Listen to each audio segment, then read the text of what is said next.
Hey, my name is Monica, and in fifth grade, we went to the Orlando Science Center for a field trip.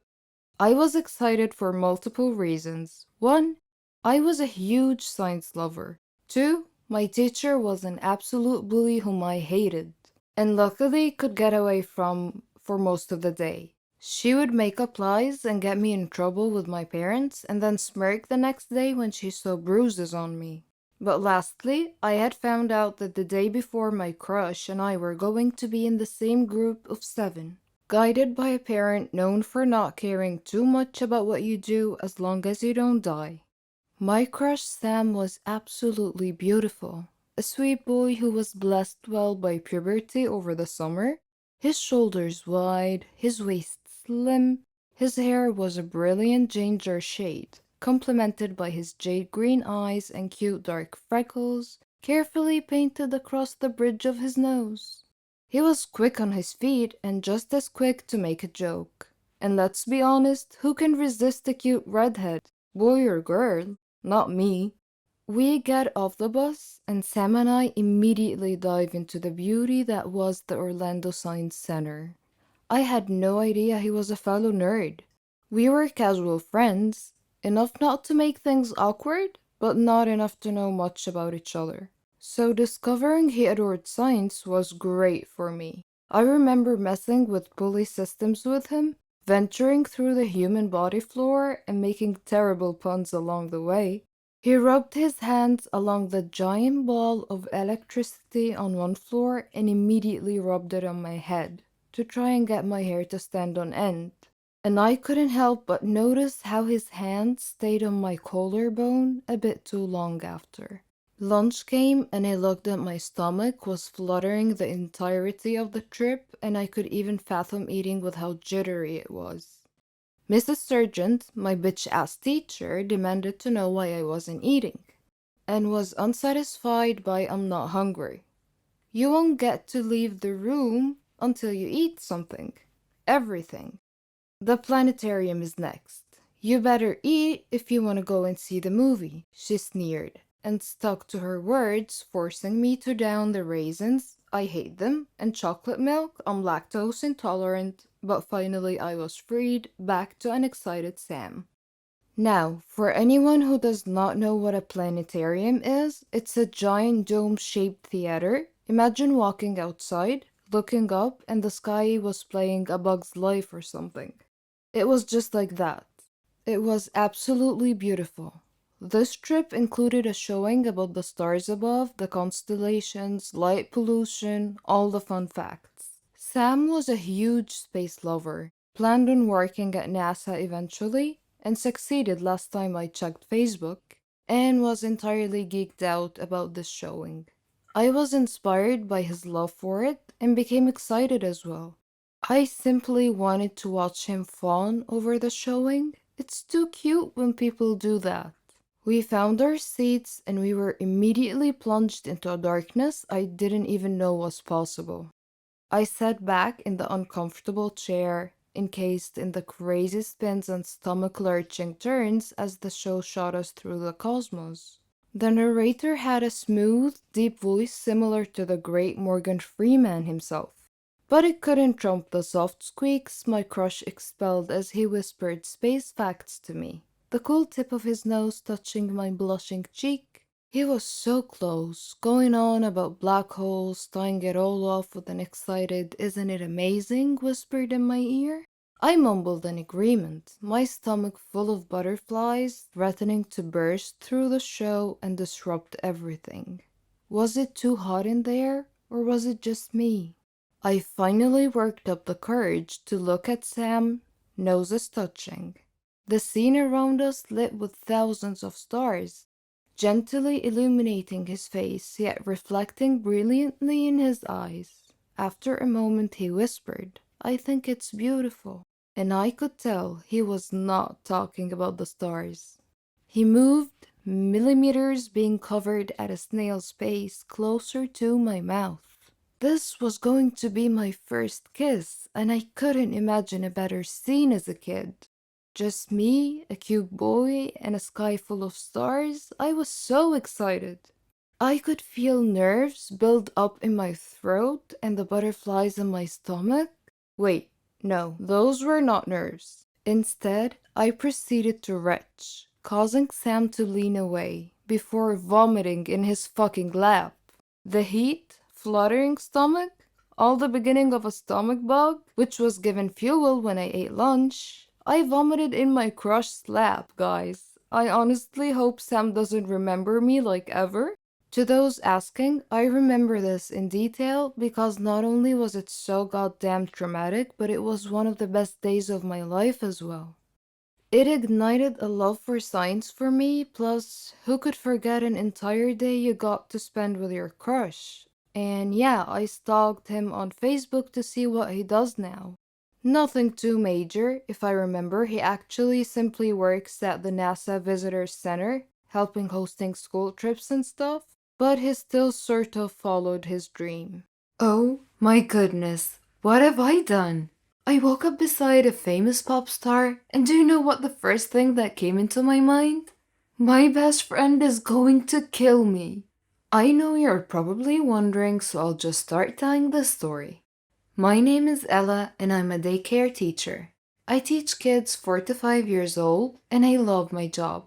I don't have a family because I grew up in an orphanage, and being surrounded by kids makes me feel so happy and alive. I do have a best friend though. Her name is Rachel. She's the only family I have. I'm lucky because her family treats me as their own. But one day, something happened that ruined our friendship. I was so devastated. Do you believe that people do not remember what they're doing when they're drunk? Yeah, I don't believe that either. I think that you still have at least some control even if you're drunk. But I guess I was wrong. It all happened at the birthday party of my best friend Rachel. Rachel is obsessed with her childhood friend who turned into a famous pop star, Daniel. She wanted to celebrate her birthday at his lake house 2 hours away from the city, and I do not think it is a good idea. Maybe because I'm not really a party person and I prefer intimate gatherings. Also, I know her motivation is backwards. She wanted to use Daniel's lake house because she's got this idea that when he finally arrives at 12 midnight, she would confess her feelings for him. And she actually thinks that he'll feel the same way about her. And then they will have a happily ever after. Don't get me wrong, I want her to be happy. And I don't know why I do not like that idea. Maybe I'm just afraid that I will be left alone when that happens. Or maybe I just don't want to see her making a fool of herself. But anyways, I decided to support, like always. On the day of the party, we had a few friends come over. There was dancing, drinking, party games, and so on. I'm glad everyone was having a really great time. I looked for Rachel because she was nowhere to be found. And then I found her in one of the rooms where she is staring at a beautiful royal blue dress that she said she'll be wearing at midnight. For what? For her special moment with Danielle, of course. I'm not gonna deny it, I wanted to roll my eyes, but I love her too much. I really don't want her to get hurt. I asked Rachel to come out of the room and join the people who came all the way from the city just to celebrate with her. I'm keeping everything in order, I don't want anything to go wrong. And I'm also wishing for Daniel to come here early so that Rachel's wish would finally come true. One of our friends gave us a shot glass and poured drinks. I don't really drink, but I gave in for just one shot since this is Rachel's night. And that is the last thing I remember. I heard Rachel's voice saying, "One shot and she's out." Well, yeah, that is me. Next thing I know, I woke up beside the famous pop star, Daniel, in his bed. And the weirdest thing for me is, I was wearing Rachel's blue dress. I woke Daniel up and asked him immediately, "What happened?" He stood up, put on his shirt, and opened the curtain for some light, then sat down on the couch and said, "Oh, you really do not remember?" I really do not have any idea what is going on. I asked him if he knows where my phone is. All I wanted to do was call Rachel to ask if she has any idea what happened and why the heck am I wearing her dress? And how come I'm in the city? Daniel started narrating what happened, and I couldn't believe the craziness that took place last night. He said that he arrived at 12 midnight very quietly. He did not enter the front door because he did not want to attract a lot of attention. He said that the party was fun as it was anyway. Then he immediately went to his room to freshen up so he could join the party and look for Rachel. But that was when he saw me. We've never really met before, and at first he thought that I was Rachel. But then I introduced myself and very drunkenly said, "Hey you, Rachel is waiting for you. She's sad you didn't come." Then he just laughed. I just had a shower and I was having a hard time zipping my dress up, so I asked him, "Can you zip me up?" And so he did. And then he said I jumped out of the window because I was narrating some children's storybook and I claimed that I could fly. He followed me and saw me unconscious. My head was bleeding, so without getting too much attention, he brought me into his pickup car and decided to drive me to the hospital. While on the way, he was hoping that my head injury was not serious. When we finally arrived at the hospital, the staff got me into a stretcher and they quickly gave me anesthesia and stitches. After a briefly short while, I woke up and I asked where the party was. I guess I was still high with the meds. They said I removed my IV and I ran outside the hospital. Daniel says he called someone to settle the bill because he needed to follow me right away. He went outside to look for me, then he saw me dancing in the middle of the street causing cars to stop and got freaked out. Daniel carried me and brought me into the side street, and then I complained that I was so hungry and thirsty. He drove me to the nearest convenience store to buy me some water, and as he was getting water and food for me, I opened almost all of the chips and cookies in the stall and ate them. He apologized to the owner of the store and paid for all of the damages, and then he lost sight of me again. But to his horror, he saw me dancing at the top of a police car. "Ella, come down, now," he said in a panic mode. He was able to get me down, but I started throwing stones everywhere while laughing. I don't know why I acted that way, but the way he told the story, it seemed like I was being really crazy. Then he said I threw a stone at the window of a police car, which the police eventually saw. Daniel came to the rescue and apologized. He also promised to settle everything. The police recognized him and they requested a selfie. Good thing that he has so many fans. But then, one unfortunate thing happened. I threw up directly at the police officer's uniform. Daniel grabbed me and drove away as fast as he could. He checked if we were being chased by the police car or not, and he was able to breathe when he realized that they did not follow us. Then I told him that I want to throw up again. He stopped at a nice spot and helped me while I was throwing all of my internal organs out. Then he took care of me. He gave me some water and a tablet for the hangover. He asked if I was doing okay. I said, "I want to lie down." At almost 2 a.m., we were lying down at the back of his pickup car. We were watching the stars and talking about each and everything. He said that I was still drunk at this point, but I was beginning to sober up. He told me how I kept on asking him about his love life and making him admit that he's a womanizer. I don't really remember that part, although I kind of remember the stars and the wind. Or maybe it's the stars in my head right now because it kind of still hurts. And so I asked, "How did we end up here in the city?" "You said you wanted to sleep in a comfortable bed. That's how," he said. He explained that he tried to drive me back to the lake house so he could explain to Rachel and the rest of my friends what happened to me. But then there was a car accident on the way back, so he just decided to go back to the city and put me in his bed. I said thank you and I apologized for all the trouble I've caused him. I told him that, please know that the drunk me is not the real me. My only life is my kids, and I'm happy living like that. Kids? Do you have kids? Are you married? I said no and no. I'm not married, and I do not have kids. The kids I'm referring to are my students. And to my surprise, he let out a huge sigh. Then he said that he should be the one to thank me because he had so much fun. It was such a long time since he had a break, and our night was very interesting to him. I freshened up and I asked him to help me get out of the building because I have a lot of things to settle. There were a lot of people outside his condo building because the news broke that Daniel went home with a girl. And it was such a scandal. Good thing is, his security team helped me get out of the building without anyone noticing me. I went home and Daniel asked some people to get my things from his lake house.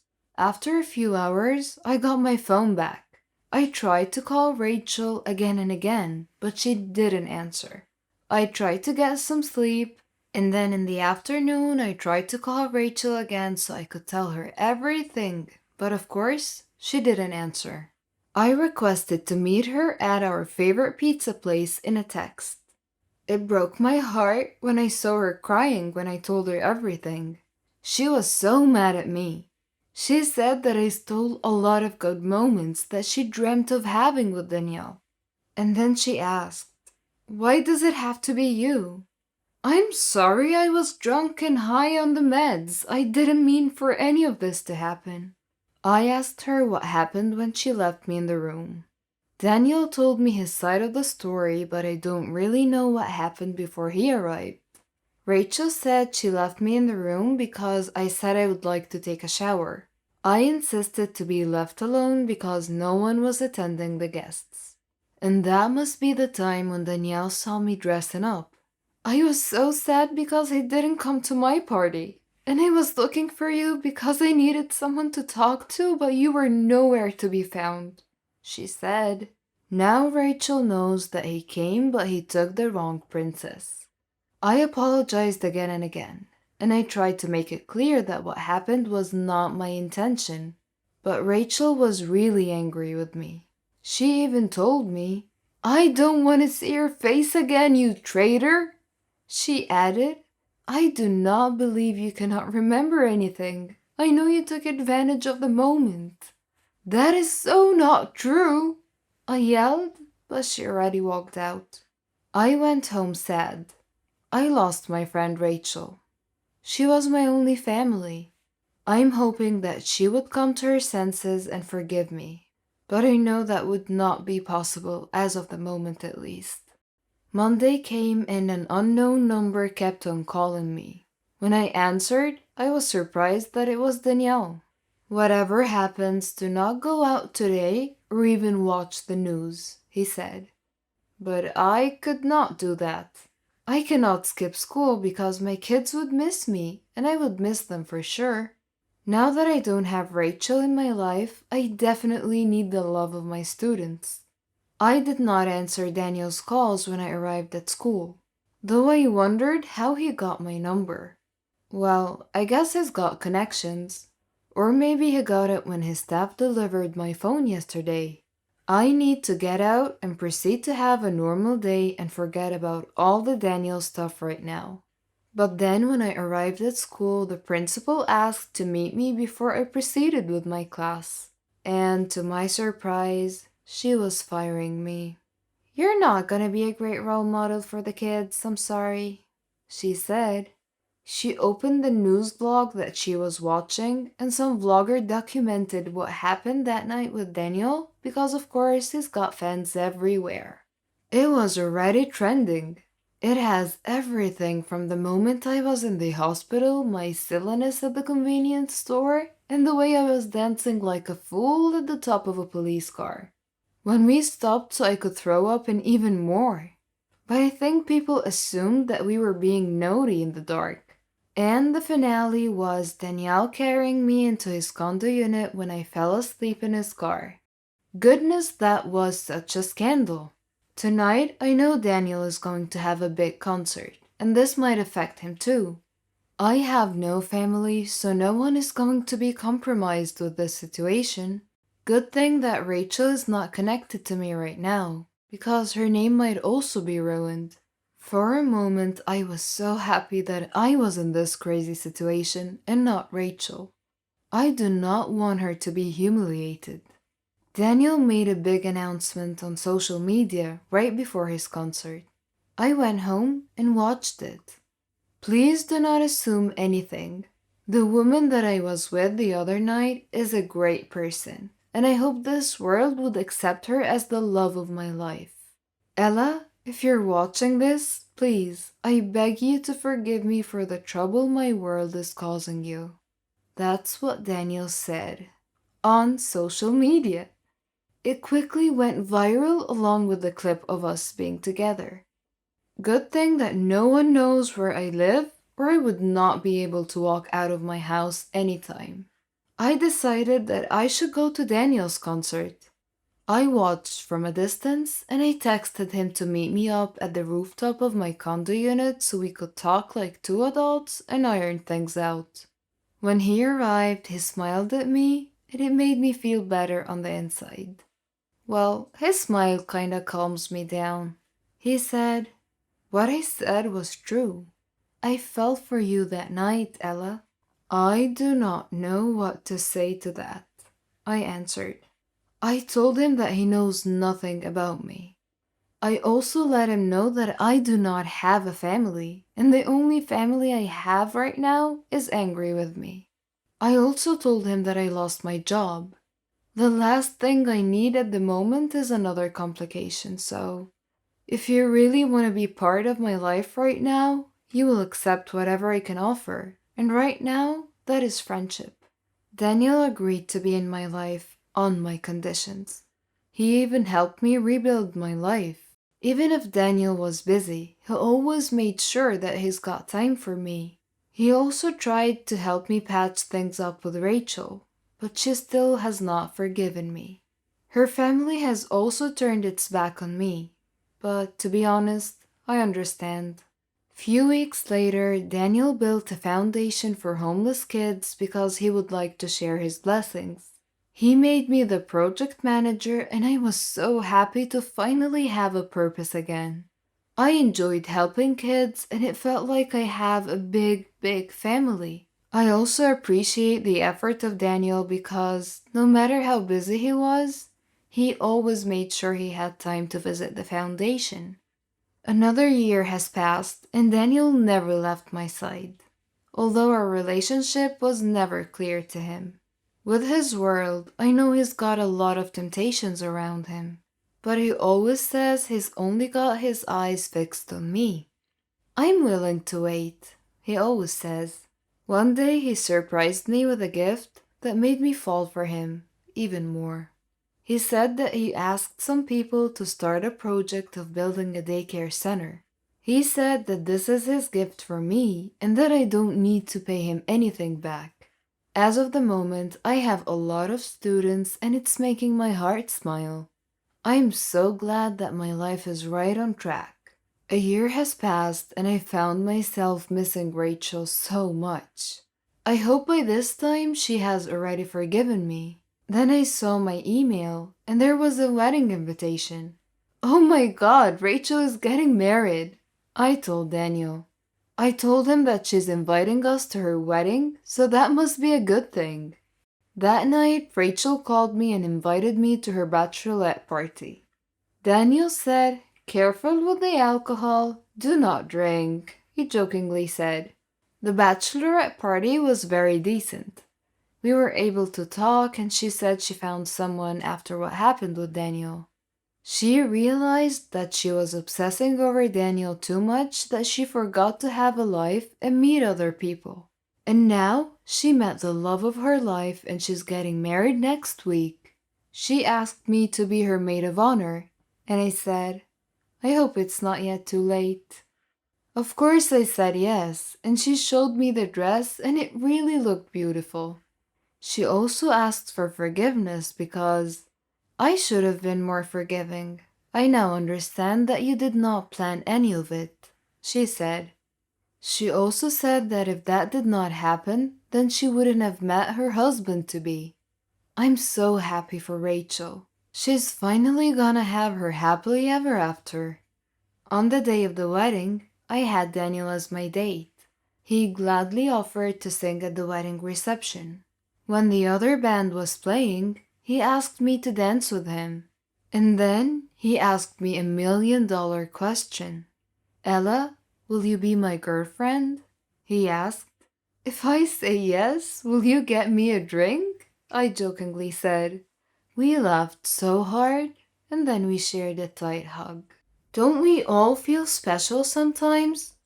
I grew up in an orphan house. I'm not trying to pretend that there was anything special about it, but I grew up with this nagging voice inside my head telling me how special I am and that my life will eventually turn upside down. It turned out I was not being delusional or anything. What happened to me was every foster child's dream. If only I knew what my future held for me. My mom, dad, and twin sister committed suicide in 1992. I was saved by my extended family only to get abandoned later. I was disowned not because two of the wealthiest families in the city couldn't raise me, but because I was a curse for their reputation. My mom and dad were not married, and that brought them so much shame until they took their own lives. Fast forward few months later, one day I woke up at a children's home. I'm an orphan now. I have absolutely no memories of my parents or even my twin sister, but I do remember my extended family very well. They gave me up when I was 6 years old. My uncle is an extremely rich businessman. He was never really bad to me. In fact, he put me in what you can call a fancy home. Although he promised to visit me every weekend, he never did. I was put in a medium-sized room with 4 other girls, Rosaline, Claire, Bella, and me, Rachel. They were all dressed in clean nightgowns, but they were all the same color, pale green. Mrs. Milton, our guardian, gave me a similar gown to put on. It felt as if I was admitted into kids' military. Our hair was always put up in a tight bun. We all looked the same. Mrs. Milton was not the kindest person you could come across, but she wasn't evil either. The house was divided into 2 sections, one for the boys and one for the girls. The only time we met the boys was in the outside building, which was some sort of a school. We took a few classes every day, and to be honest, we had some really good teachers. I always sat next to a boy called Nate. I thought he was super smart, and he always helped with my math homework because numbers were never really my field of expertise. We eventually became really good friends. Whenever I went back to the room, all the girls were too occupied with their toys, and they were all good friends already. It felt like I was an outsider. However, a few months later, I became the alpha of the group. Don't get me wrong, this is not another Oliver Twist story. We used to pull pranks on each other all the time, and we had a really good laugh. I mean, being in a foster home is not exactly a vacation, so we made the best out of a bad situation. When the girls would go to sleep at night, I would go fake sleeping until Mrs. Milton had gone to sleep as well. Then I would stare out that tiny, teeny window and start counting the stars one by one. I named one after my dad, one after my mom, one after my twin sister, and finally, one after Nate. I would stay up all night long daydreaming until I fell asleep. Mrs. Milton would wake us up around 6 a.m. to have breakfast and go to class. It went on like that for years and years. Every day seemed exactly like the other, except on the weekends, which wasn't really much of a weekend. It only meant we were allowed to eat dessert. I have always been an extremely curious little girl, And the reason Nate and I grew so close was because he was a curious boy as well. We had no idea about the outside world. We had so many unanswered questions, and sometimes we would make up answers to tame our brains. The girls had relatives visiting them during the weekend, but I would stay in my room. Sometimes I cried, and sometimes I shut my eyes close and tried to imagine what my mom looked like. One day during science class, Nate asked me who visits me on the weekend. I never said anything back. I pretended that I didn't even hear him. But in a moment of extreme confusion and sadness, I wrote something down on a piece of paper and passed it to him. It said, "Let's get out of here." We were 12 years old at the time. I didn't care about the consequences at all. All I cared about was getting outside of here and exploring what was happening in the outside world. I wanted to go back to my uncle, even if he didn't want me. Nate looked at the paper, folded it into half, and he freaking swallowed the paper, and he just nodded his head at me. I wasn't sure what he meant by the nod until at midnight. While I was looking at the stars I befriended for years now, I heard the slip of a paper under the door. I quickly got up and the paper said, "Meet me at the school building in 5 minutes." I slowly opened the door and ran downstairs. Nate and I stood there awkwardly, not knowing what to do. We started discussing a runaway plan. But seriously though, what could two kids do to escape a fully guarded huge building? We were smarter than any of you would think. For the next week, we studied every movement happening around the place. When security guards changed their shifts, which teachers left class early, we even memorized the times when Mrs. Milton had to use the bathroom. We had a solid plan.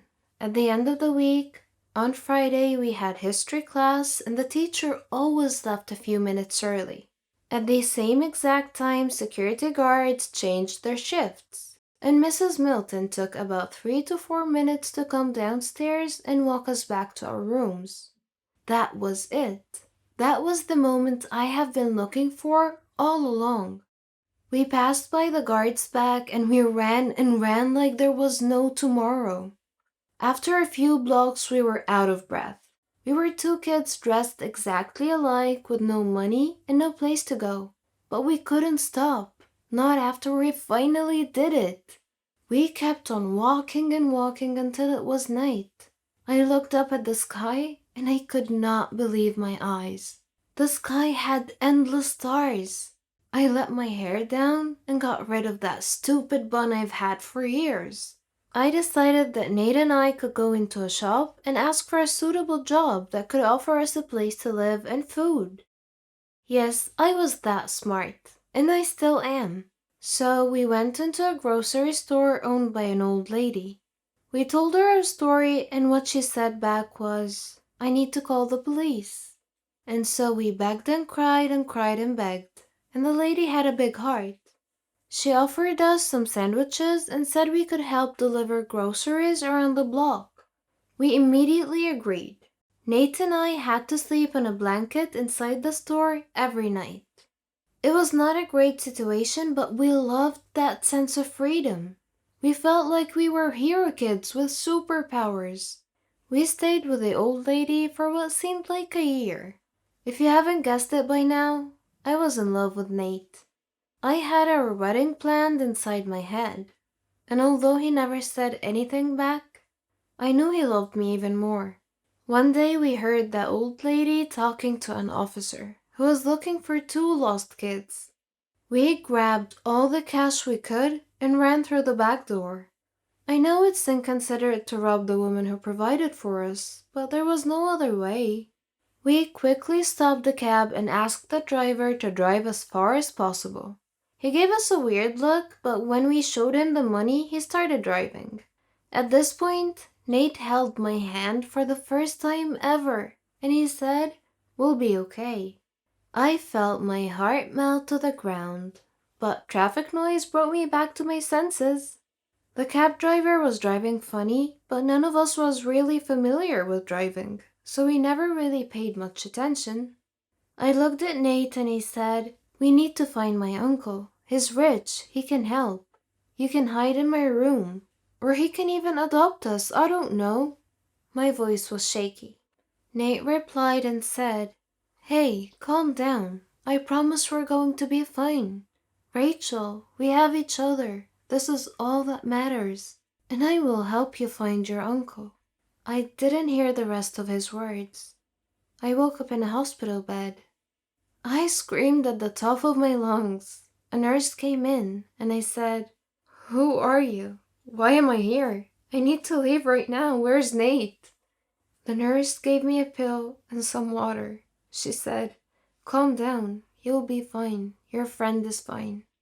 You got into a car accident. What's your name?" I pushed her hand away and refused to take the pill. "My name is Rachel and I need to see my friend right now." The nurse just left me.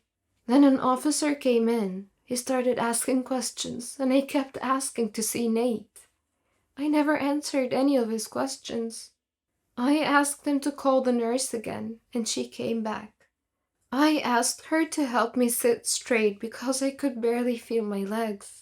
Maybe I'd been sleeping for too long, I don't know. She just stood there.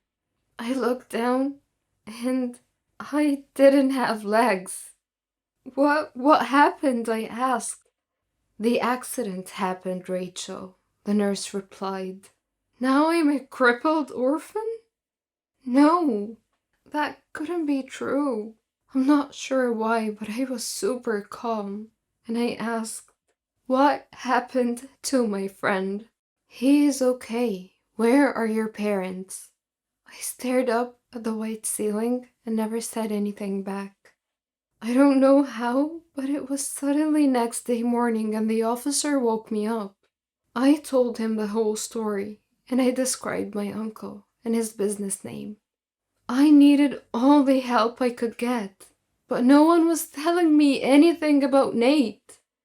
The doctor explained that I will be able to walk again, but it might take up to a few years. Later that day, my uncle came. I had an ocean of mixed feelings, but my eyes were stoned. I couldn't shed a single tear. The first thing he said was, "Why did you do that to yourself, honey?" He dared to call me honey and to blame me for his own doing. I half smiled and said, "The doctor said I'll walk again. Have you heard anything about my friend?" He told me that Nate had a brain concussion and he's in a coma. And that was when my stone eyes melted. I felt guilty. It was me who made him run away. If it wasn't for me, maybe he would have been fine now. "Uncle Todd, could you please call in the doctor for me?" I asked. The doctor was very understanding. Although he did not have a full picture of what was going on, he explained to me that Nate will be fine, and I believed him. My uncle paid for my surgery and for Nate's stay as well. How confusing. If he had such a big heart, why did he admit me to a foster home? I lost count of the days. I wished I was back at the orphanage sitting next to Nate while he helped me with my homework. A month passed by, and Nate was doing a lot better. I saw him a few times, and I was able to walk a few steps with the help from the nurses. My uncle visited from time to time, and I could tell he was trying to make it up to me. But wasn't that just a bit too late? 6 months later, we were both sent back to the orphanage with reports that Nate is at a risk of a brain stroke, and that I couldn't walk or stand for too long. My uncle offered that we stayed at his house, but we both knew he never meant it. Back at the orphanage, we were treated differently. It wasn't just the same. Things have changed. Mrs. Milton had quit. The new guardian was called Mrs. Buffy, like the one from Buffy the Vampire Slayer. Let me tell you that that woman was not kind. During break time, Nate and I would discuss what we wanted to pursue as careers, because we only had a few years left here and then we could just leave without having to run away.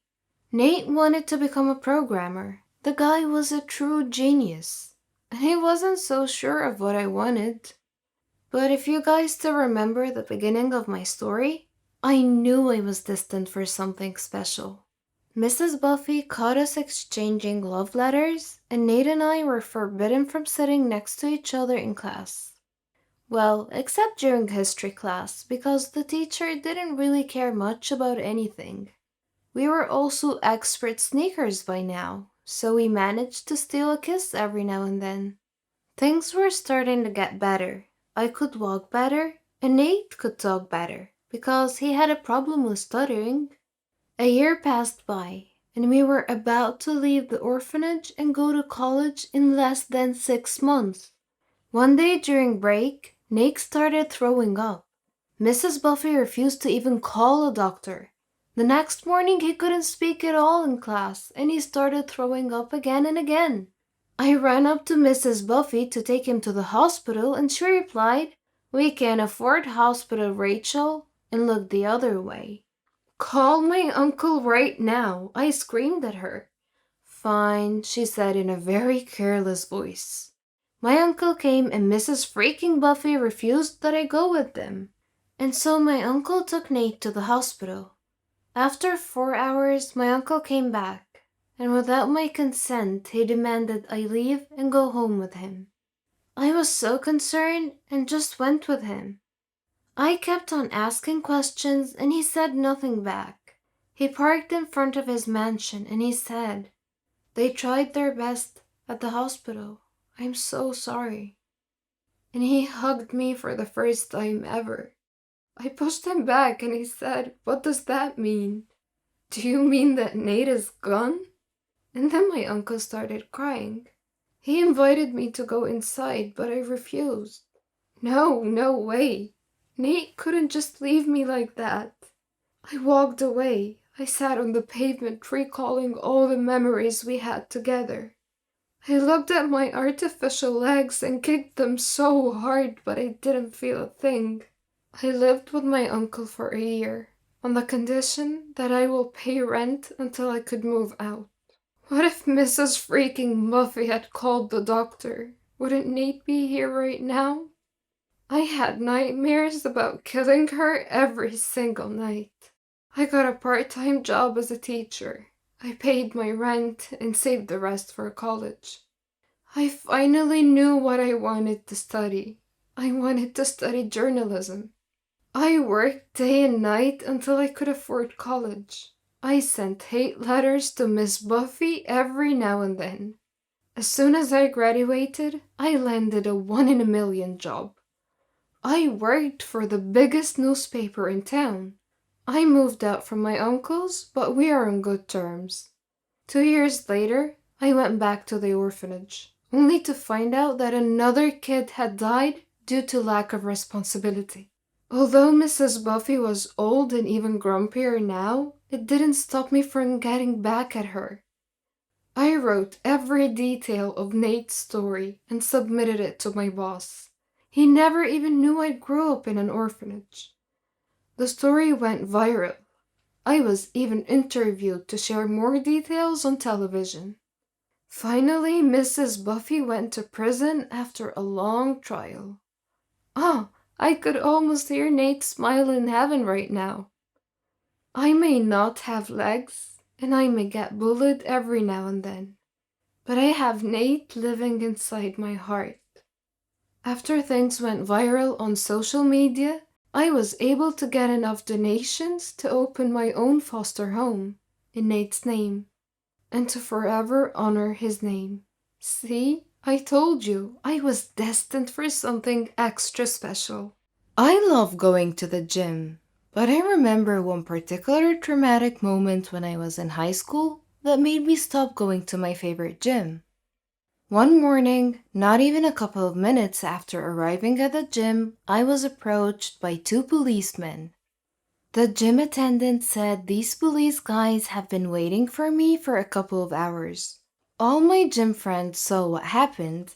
"Are you Natalie?" one of them asked. Yes, what can I do for you?" I said in confusion. You need to come with us to the police station for some questioning, he said firmly. I dropped my mouth wide open. It was the first time I got invited to the police station ever. I was shaking, but I tried my best to hide it. They might think that I'm guilty of whatever it is, or I really did something wrong. I wanted to ask if I'm in trouble, but I remained silent instead. I am getting more and more afraid of them as we get nearer and nearer to the police station. I'm sure you're all wondering what happened. Trust me, I had no idea back then. I was as confused as you are. Stick around and I'll tell you the details. Anyway, make sure you've already hit the subscribe button and the bell for notifications. Let me tell you my story by starting at the beginning. I have a boyfriend. His name is Marco. We've been together for a year now. He is the most popular guy not just in our high school, but in other schools as well.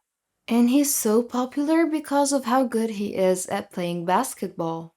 He's the team captain of our school, and a lot of basketball agents come to our campus to check him out. And now that we're seniors, a lot of schools are offering him scholarships. And me? You know those chick flick movies where you see a really pretty woman walking along the school halls? Tall, blonde, beautiful, her hair bouncing, and her body looks really hot, so everybody's just looking at her, simply getting amazed by her beauty. Let's say like Regina in Mean Girls. Well, I'm nothing like that. I'm just a plain Jane. Maybe now you're wondering how Marco and I met. Well, we've been neighbors ever since we were 7. I remember the day when they moved into the house next door. My family invited his family over for dinner, and that was the first time we ever hung out together. Hi, he waved at me.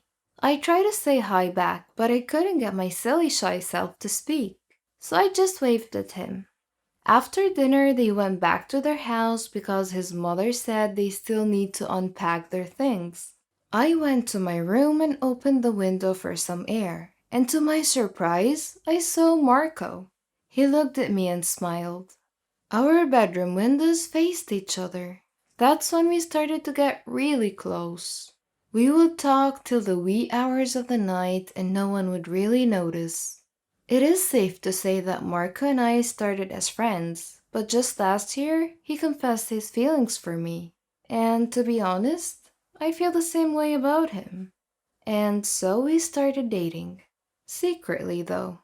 Everyone in his life, including his parents, his sports mentor, his agent, and his friends, do not like the idea of him getting a girlfriend. Especially if that girlfriend is me. His mom treats me like her own daughter, and she's always reminding Marco to treat me like a sister. As early as 18, Marco already had a sports mentor and an agent. That's how good he is. His future is secured already with this just one mistake, and it could all be ruined, so they're just being very careful about his career, and that I understand. But I've been a very supportive girlfriend. Marco is a great guy. He's always there for me. We go together to the gym most of the time and we hang out like we're just friends. No one would really suspect anything because people know that we're really friends. And I do not mind being kept a secret because I know one day everything's gonna be fine. Time will come that he would be able to hold my hand in public. One time on our way home, Marco told me something that made me so happy. I love you, Natalie. I like no one but you, he said. I love you too, baby, I said before hugging him. But sometimes I cannot help but get crazy. I see a lot of girls in school trying to get his attention. I cannot even count how many girls are trying to flirt with him all the time. One time, Mandy, the cheerleader at school, tried to kiss Marco in front of me. I almost stripped her eyes out at that time, but I kept my cool. I just quietly planned my revenge. During gym class, Mandy was taking a shower and I took all of her clothes and threw them in the garbage bin. That was harsh, I know. But I trust Marco. I know that he loves me. He's also always trying to assure me how much he loves me. And I believe him. But things started to change. Since we were 15, we promised each other that we would go to the same college together. Both our parents could afford to get us into college, and we made a vow that we would still be together when the time comes. And that promise became stronger when we became a couple. But 6 months ago, my father got into an accident, and he had a spinal injury that made him have difficulty walking. My dad stopped working. I had to apply for a part-time job because my mom could not afford our daily expenses on her own. And due to that scenario, my college fund got in danger. College is expensive. That's why I'm helping my mom save up for it. I have 3 part-time jobs which make Marco and I hang out a lot less than we used to. We barely see each other anymore. He's too focused on his basketball games because he's at the crucial season of a make or break moment with his agents. This period is the decision making phase for his basketball career, so he's working double time. Whenever we hang out to watch a movie, either he falls asleep halfway or I do. A few weeks before prom, Marco and I decided to go together and tell everyone that we're actually dating. After high school, no one would even care. Also, we're very positive that our parents would approve of us. One time while we were at dinner, he was holding my hand while we were discussing our future in college. Baby, have you decided what college you're gonna choose? I asked. He told me that he chose the most expensive college in his choices. And that got me upset. How can I go to that college? Even if I work twice as hard as I do now, I can never afford that one. That night, we had a fight. After that, our fights became more and more frequent. We rarely hang out, and when we did, we fought all the time. But I love him, and I know he's got a big game coming up. I don't want him to lose focus because of our fights, so I called him and said, "Okay, baby, good luck with your big game tomorrow." "Aw, I love you, baby. Go to the gym right now. I really miss you, and I want to meet you in our special place," he said. There's an area at the gym where we always give each other a hug. I hurriedly went to the gym, but my mood was changed when I saw Mandy throwing herself at Marco again. I got so pissed. When I was near enough, I heard what she was asking Marco. "Can you be my prom date?" Marco was just trying to be nice, so he just smiled and said that he's not even sure if he would go to prom. "Of course he will," Mandy said. "I think I know what will change your mind." She tried to kiss him. Mandy tried kissing my boyfriend in front of me. I grabbed Mandy's hair, and a big cat fight started. "Get off of me, you loser," she said. People at the gym managed to stop us, but my blood was still boiling. I was not thinking clear. I was just so freaking mad that I gave Mandy a big, solid punch in the face, but she dodged, and my fist landed on Marco's face. Next thing I know, I was at the principal's office. I almost got expelled, but I got into detention instead, making me miss one of my part-time jobs. When I reported to my part-time job at the coffee shop, my boss got really angry at me because it was an opening and I should have been there. And so he fired me. I tried to ask for a second chance, but he just yelled at me, so I just left. I wanted to cry, but it would do me no good. I went home and I gave my mom a super tight hug. I did not notice that we had a visitor. Apparently, it's the lawyer of Marco's family, and they're filing a restraining order against me. Marco was still in the hospital because I broke his nose. His parents and agent were so angry because of what happened. He would miss his big game. Although I'm sure that there would be a lot of chances for Marco, a missed chance is still a missed chance. I felt so bad. I went to my room. It's the only place where I could talk to Marco and apologize. But Marco was not there. Maybe he's still in the hospital. I don't know. I fell asleep, and after a couple of hours, I got up, wrote a note, and as I looked at Marco's window, I saw that it was closed. Maybe his mother did put up a curtain or something. I tried calling him, but my number was blocked. I also got blocked from all his social media. 4 days before prom is Marco's birthday. I really would like to see him and be able to greet him, but I have a restraining order, so I cannot exactly just come near him. I don't want to get arrested. That is not gonna look good on my college application. There would be a big party at Marco's house, and I really want to see him and be able to greet him, so maybe I would just sneak into his room. The night came, and there were a lot of popular kids in Marco's house. I wore a black hoodie like a criminal, and so far, I was successful. Nobody has seen me yet. I was friends with one of their maids, and she let me sneak into the kitchen door, and while the people were getting crazy drunk, I slowly went into Marco's room and waited for him there. I was glad when I heard someone open the door, but I was shocked to see Mandy and Marco together. I'm not sure if he was drunk or drugged or whatever, but I'm sure that it was not the Marco that I know. Nonetheless, it hurt. And stupid me, I hid under his bed. While they were having their passionate moment, I was there. I heard everything. When the coast was finally clear, I snuck out of that house, went home, went straight to my room, and bawled my eyes out until I fell asleep. The next day, I decided to go to the gym to get some happy hormones pumping up. I'm not the type of person to sulk and whine around. Yes, I'm sad, but my life does not need to revolve around misery. I also figured that maybe the gym owner could give me a part-time job since I already lost mine. But then, when I arrived at the gym, two policemen approached me. The ones I was telling you about at the beginning of my story. They asked me a few questions about my whereabouts the night of Marco's birthday.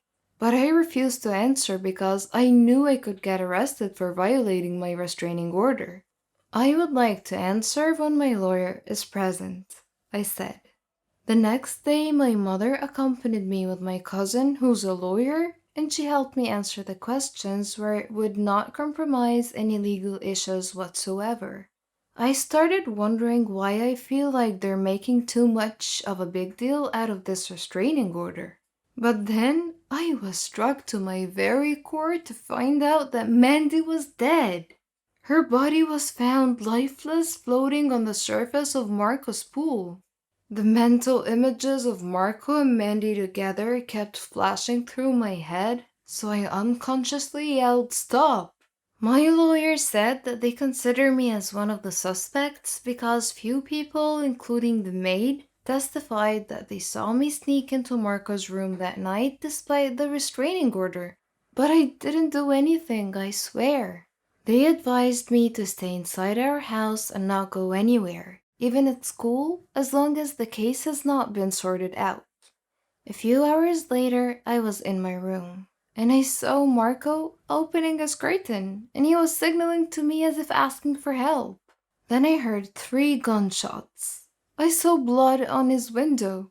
"Marco!" I screamed in disbelief. I hurriedly went downstairs, and he saw the police and an ambulance.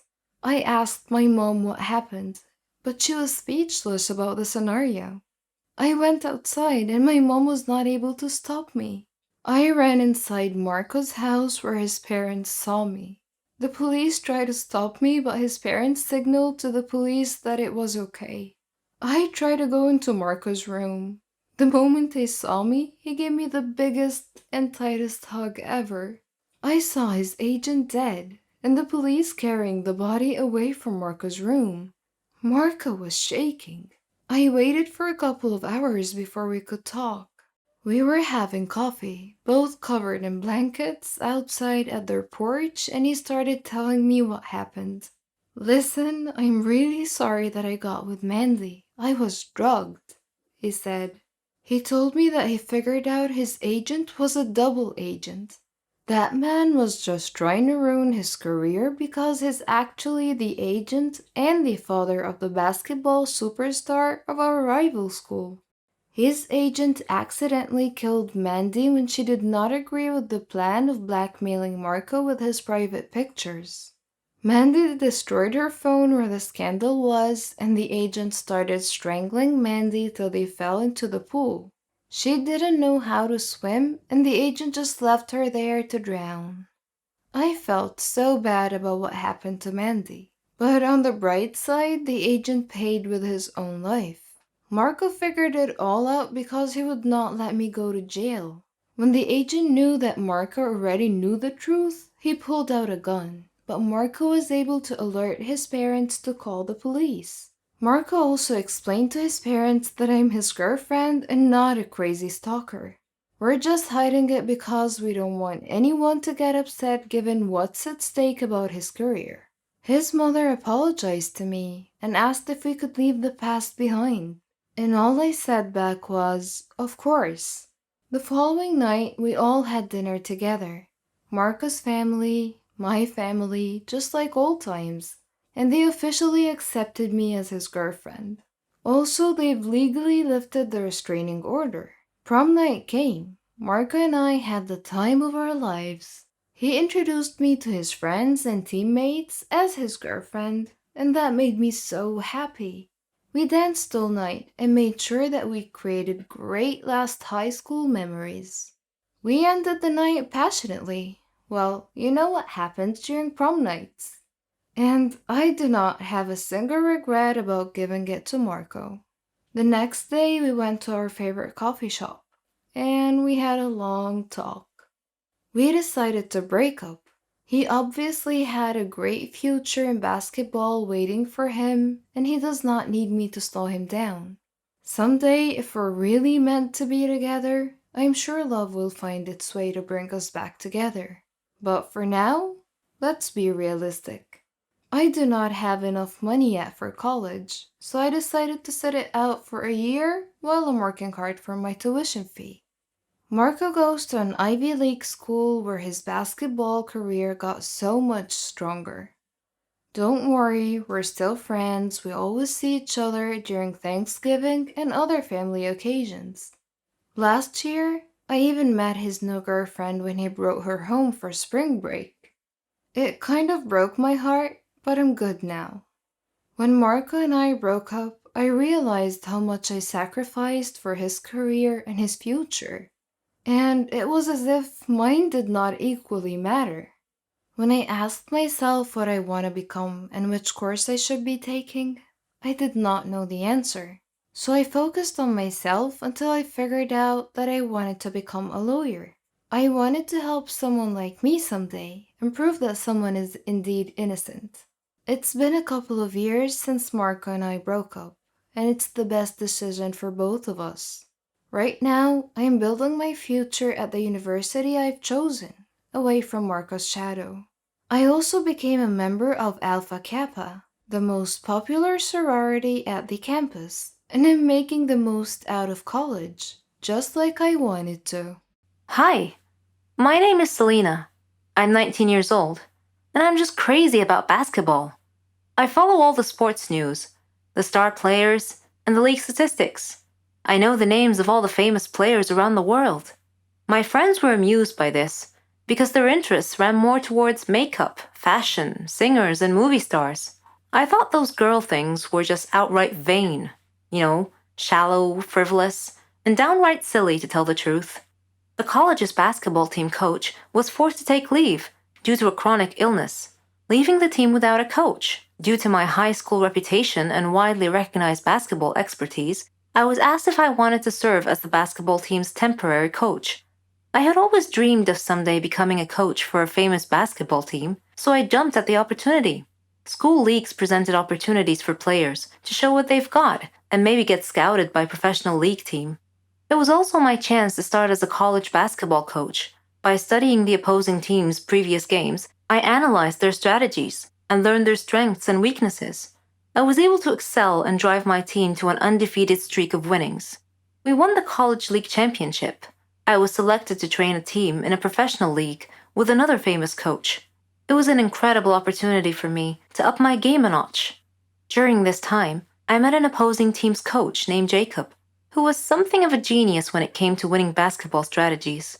He shared the same dreams as mine. He bragged that his team was better than mine.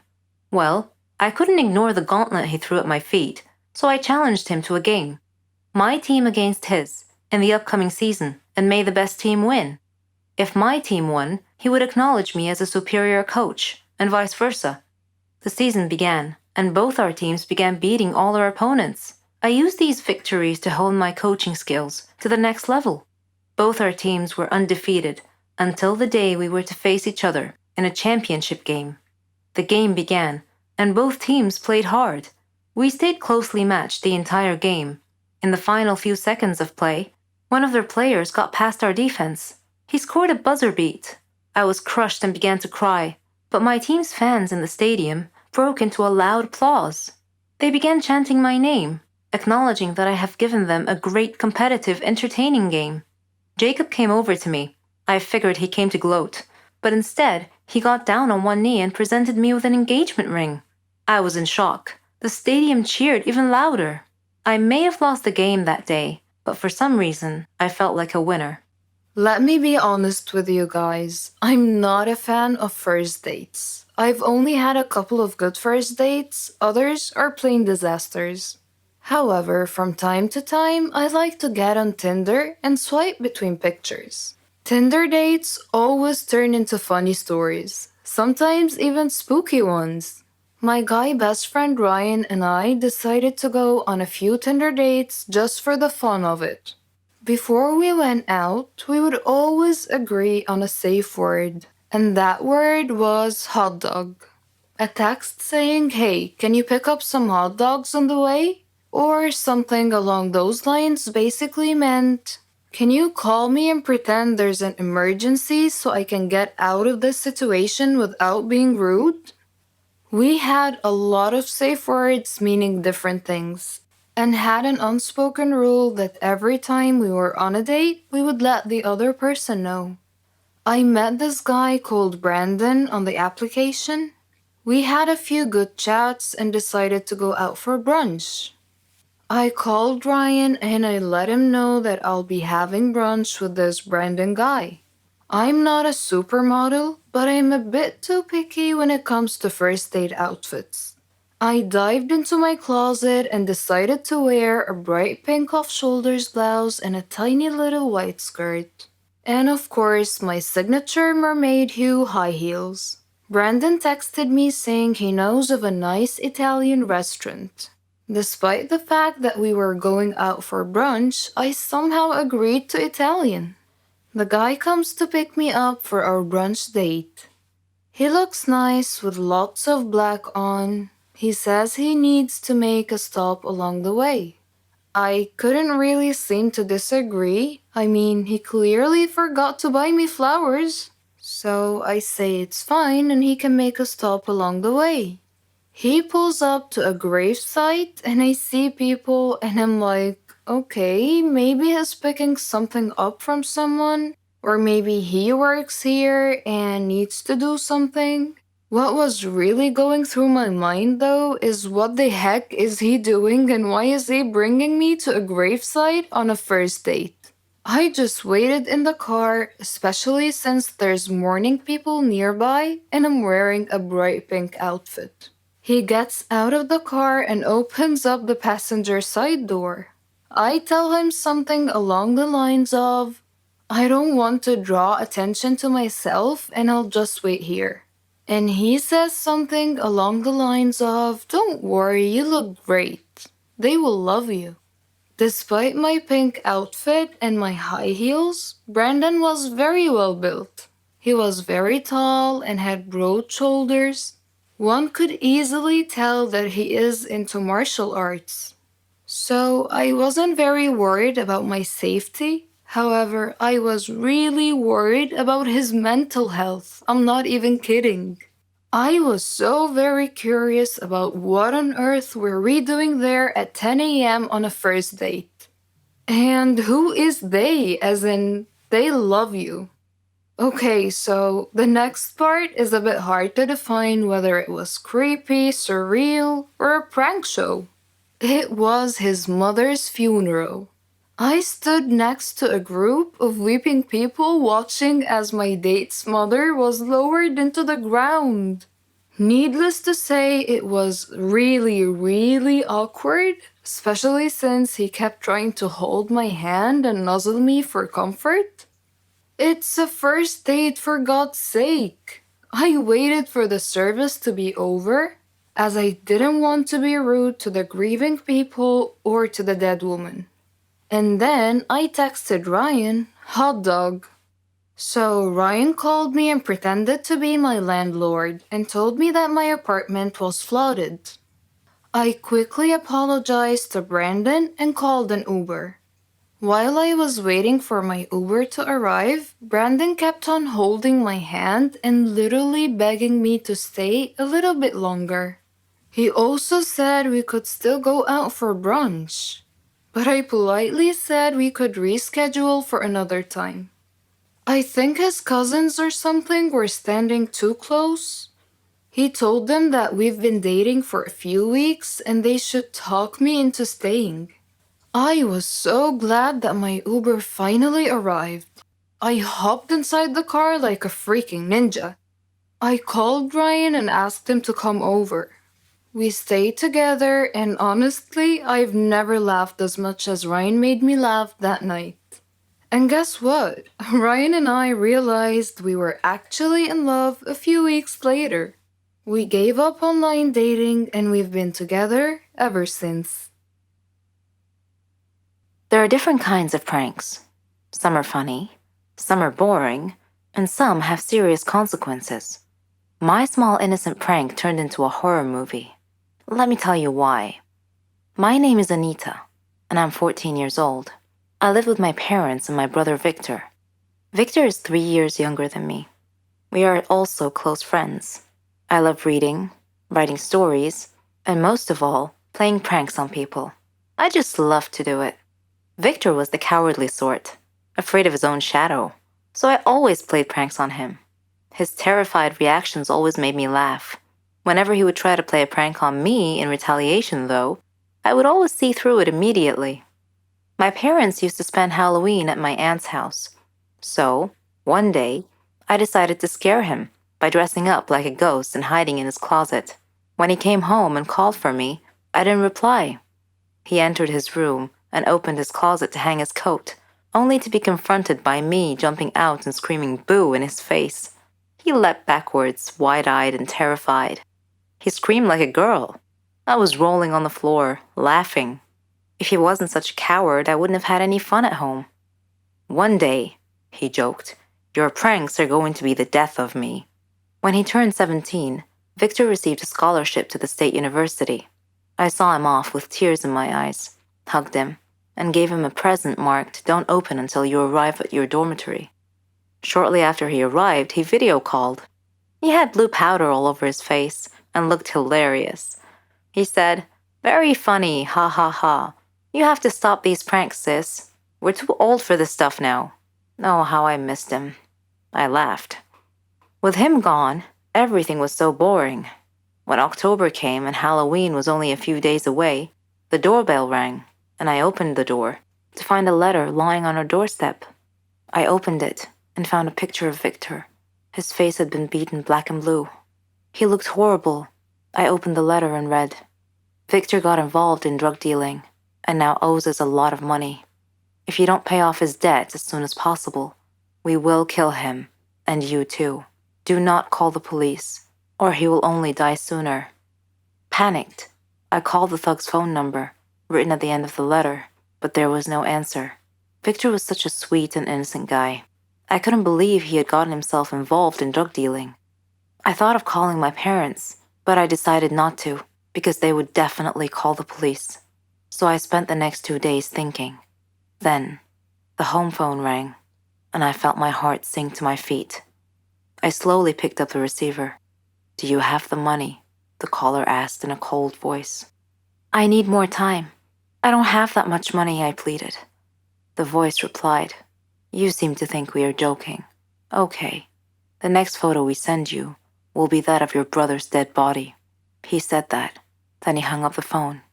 My stomach wrenched. I felt sick and tried to call my parents, but I couldn't reach them. The next day, I heard a knock on the door, and when I opened it, there was another note lying on the doorstep. It read, "The angel of death comes today." My parents were at my aunt's. I was alone and didn't know what to do. I closed all the windows and curtains and locked all the doors. I turned off the lights. At the stroke of midnight, I heard a noise outside my house. I peeked out a window and saw a man, all in black, in my front yard. He was walking towards the back of the house. Shortly after that, I heard the back door open. I ran and hid myself in the closet. Eventually, I heard my bedroom door open slowly. I heard footsteps walking around my room, as if the intruder were searching for me. Suddenly, my closet door opened. I panicked, pushed the masked intruder, and dashed out of my room and down the hall to the dining room. Victor's decapitated head was on the table. Oh my God. My last thought before I fainted was that if the drug dealers were going to kill me too, just as they promised. Goodbye, life, I thought. When I woke up, I saw my parents and Victor, dressed in black. They all began laughing hysterically. Angry, I snapped. "What's going on? Why are you all laughing? This isn't funny." Victor confessed between laughs. "It was just a prank, sis. And you should have seen the look on your face when I opened the closet door." From that day on, I never played pranks on anyone ever again. Hello, I'm Sarah. Ever heard of a phobia before? Don't worry, it's not contagious or anything. It just means you're scared of something in particular. Places, people, things. I have a phobia, but I don't like to talk about it. And I definitely don't want to be seen in that state. I was in my second year at college. I had been very busy that semester because we had a lot of assignments, and it was fine. I mean, I liked studying and completing tasks, but I was never a nerd or a geek. No. I like to dress nicely too. I have my own fashion and style. It wasn't easy making friends though. There were two types of people at my school. Smart nerds who couldn't care less how they dress, and complete airheads who dressed nice. I didn't fit in either one of those groups, so I basically kept to myself until one day I got assigned to do a task with a girl and a boy, Jane and Kyle. They didn't look nerdy at all, and I thought to myself, oh great, looks like I'll be doing all the work. But when we started talking about the project, they didn't just sit there or toss ridiculous retorts. All three of us were having an actual conversation about the topic. I was so thrilled. It finally seemed like I belonged somewhere. We became friends and did everything together. We could tell each other anything. Well, not everything. I had one secret from my friends. I never told them I had a phobia. Anyway, a year later, Jane moved to Germany with her parents. She was going to finish college there. So it was just Kyle and I now. All through college, we were the best of friends. We even did our graduation project together. On graduation day, Kyle and I were supposed to go out for dinner. He wouldn't tell me where, said it was a surprise. And what a surprise it was. He had picked the highest tower in the whole city to eat dinner at the very top. I don't have a problem with high places in particular. In fact, I'm sure I'll love the view if I ever make it to the top. No, I had a problem with the elevator. A phobia, to be precise. So we were standing at the base of the tower, and Kyle was happily listing all the great features and restaurants up there, but I didn't hear any of it. I was too busy fretting, frozen to the spot, desperately trying to find a way out of the situation. I couldn't say no to Kyle, who was all excited to go up the tower, so I clenched it in and tried my best to stay calm. We got in the elevator, and the doors shut. I couldn't control what came after that. I was terrified, screaming and shouting hysterically, banging on the walls, then falling to the ground. Of course, I don't actually remember any of it. Kyle told me later on. The last thing I remember was the elevator doors shutting close. When I came to, I was at the hospital. Kyle was sitting by my bed looking worried. When he saw that I woke up and that I was feeling fine, he started laughing at me, saying, "Why didn't you tell me you had a phobia?" I felt ridiculous and started laughing too. And then, out of nowhere, he proposed. It was his plan all along, although he pictured it at the top of the tower. All that happened 3 years ago. We're married now, and we have a baby girl. I'm being treated for my phobia. It's not completely gone, but I'm way better now. Apparently, hiding my problems never solves them. I'll have to face them, sooner or later. Before I got on the plane from Barcelona to Tokyo, I emailed the friend I was staying with. Please do not be shocked by my appearance. I look a little bit different. Also, I won't have any money when I arrive. So if you can help me sort it out, that would be great. The stitching on my face looked like someone had killed a black spider but left the corpse there. My appearance was shocking. I gasped with horror whenever I accidentally glimpsed at myself in the mirror. And that was before I even registered that it was me looking back. My face got worse on the plane ride to Tokyo. Whether it was just the cabin pressure or the time that was the bruises take to bloom, but my friend meeting me at a hotel in Tokyo blanched when he saw me. My eyes were black and swollen shut. One side of my face was also swollen and bruised, and a long line of black, badly stitched thread ran down my right temple to my brow. I had been assaulted and robbed in Barcelona a few days before, which resulted in 2 black eyes, a swollen jaw, and a fractured skull, now dented and stitched together by an exhausted intern who would never win a prize for the neatness of his craft work. My friend in Tokyo was a lawyer who dealt with the complexities of transitional airline leases and wore tailored suits. We made an odd-looking couple as we went from bank to bank with my passport, trying to get money out or get money wired or just access it somehow. In his flawless Japanese, he negotiated on my behalf as I stood there, my face a grotesque mask. But each time we were rebuffed. In a chilled Starbucks, my friend brought me an iced coffee, which I drank through my straw, and my jaw still hurt, and said, "The people in the bank probably think I beat you up, and I'm trying to drain your bank accounts. That's what it looks like." We tried one more bank, and when they said no, tears burst with some difficulty from my swollen eyes. And the sight might have been so weird and sad that they finally said yes. The rest of the time in Tokyo, I didn't leave my friend's flat. I was anxious and exhausted, and had started to dream of the assault and shattered and jumbled fragments. In the day when I should have been exploring Tokyo, I lay on the couch in the cool dark flat and watched reruns of the Dawson's Creek. It all happened on my last holiday. It was a terrible experience. It was the worst holiday I have ever had. Me and my friend Renee, we decided to go to New Zealand. We were saving money for a very long time to go on this trip. It was our dream to go to the land of the Lord of the Rings.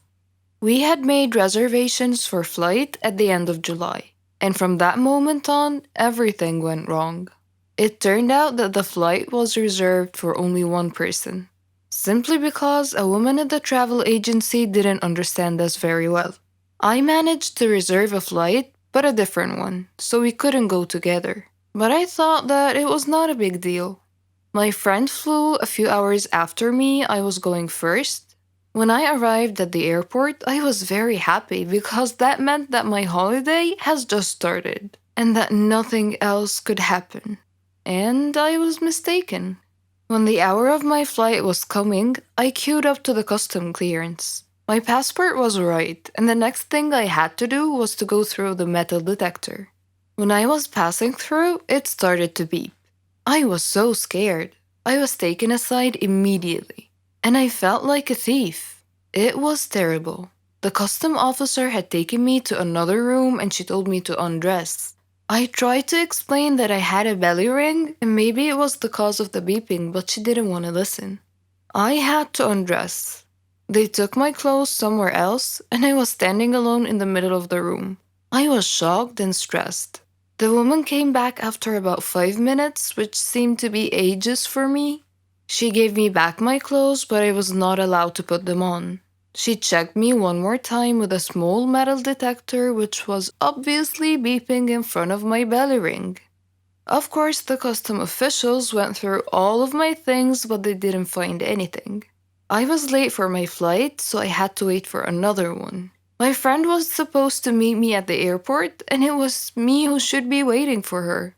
She was terrified that I was not there, but fortunately, she decided to wait. After that horrible flight, we met at the airport and we went to our hostel. It turned out that we expected something different, but it was not that bad, and we were too tired to look for something else. New Zealand is the most beautiful country I have ever seen, and we loved everything about it. The people, their customs, their food, basically everything, and the entire environment. We spent 3 weeks there. We had a really good time, but when the time ended, we had to fly back home. I was a little bit scared. This time, I decided to remove my belly ring. We came to the airport about 3 hours before the departure time. At the entrance to the airport, we saw an older woman who had a large card with the word written on it with capital letters, Poland. So I came up to her and I started to speak in Polish. She smiled and we started to chat together. When we were just about to leave, she asked me if I could take a box of chocolates with me and give it to her son in Poland. He was supposed to meet me at the airport because she would phone him. And of course I agreed. And then it started again. At the custom clearance, everything was okay. I came through the metal detector and nothing happened. My passport was alright. I was almost free when the custom officer asked me about the chocolates. I said that it was given to me by the lady at the entrance and that her son is going to take it back at the airport in Poland. The custom officer asked me to open the box. I didn't want to agree as it was not mine, but I had to. It turned out that inside there were not chocolates, but cocaine worth $20,000. I was taken to jail. I spent 2 days there and then everything had been explained. I could come back home and the lady and her son were caught and also taken to jail. I don't have to explain why this was the worst holiday ever. I don't follow the news much. International crisis, crimes, kidnapping, all these things just fill me with dismay. It's as if our world is a dangerous jungle. And I don't like that feeling, because I'm a peaceful girl who likes to avoid trouble. Little did I know that my peaceful world was going to be shaken by one of these sad events. I'm Marcia, and I'm 18 years old. I live with my parents and my little sister Marilyn. My mother often warned me to be alert and avoid dangerous situations. She told me that peaceful people can live in a peaceful world if they choose to do so, but that wasn't entirely true. I was at a friend's birthday party once, and we were laughing, eating, playing, and having a great time. I wasn't paying attention to my phone much, but when I chanced to look at it, I saw that Mom had called me over 1,000,000 times around midnight. She was clearly worried about me being out so late, so I decided that I needed to rush home. I was afraid to take a taxi alone, but I needed to hurry home, so I walked out to the main street, which was very dimly lit, and saw a taxi nearby. But when I got closer to it, I saw that all its windows were tinted, and I didn't feel at ease. I made to look for another one, but then the taxi driver opened the front door and smiled. His elderly age and his friendly smile disarmed me and gave me a lulling sense of security. So I asked him to take me to my home, and I jumped into the back seat. He asked me why I was walking alone on a dimly lit street that late at night, and I told him about the party and my losing track of time. He warned me not to walk late at night again, because that was a dangerous time to be about. He asked me if I had heard about the serial killer named Bradley. I said that I did, but that I didn't know what he looked like. At that point, he laughed, and I heard the 4 doors suddenly lock themselves. He looked at me and said, "My name is Bradley. Now you know what I look like. It's so nice to meet you." I screamed for him to stop the taxi and let me out. He stated simply that the simple mistakes can have the largest impact on our lives sometimes. He boasted that I would be a perfect addition to complete his skull collection. In a panic, I grabbed his seatbelt and began strangling him with it. I demanded that he stop the car, but he refused, I began choking him harder and harder until he eventually lost control of the car. The car careened off the road, flipped a few times, and landed upside down. Luckily, I was still conscious and was able to get out of the overturned car. He tried to grab me as I was crawling out, but I managed to escape. I ran back up the main road and flagged a car carrying a family in it. Once I reached home, I relayed my horrendous experience to Mom, and she took me to the police station. After listening to my story and my description of the guy, the police promised to investigate and to catch the criminal as soon as possible. That experience scarred me for life, but I know now that I have to be strong if I am to live on. Some days later, I received a message from an anonymous sender that said, "Be ready for the next ramble. You haven't seen the last of me yet."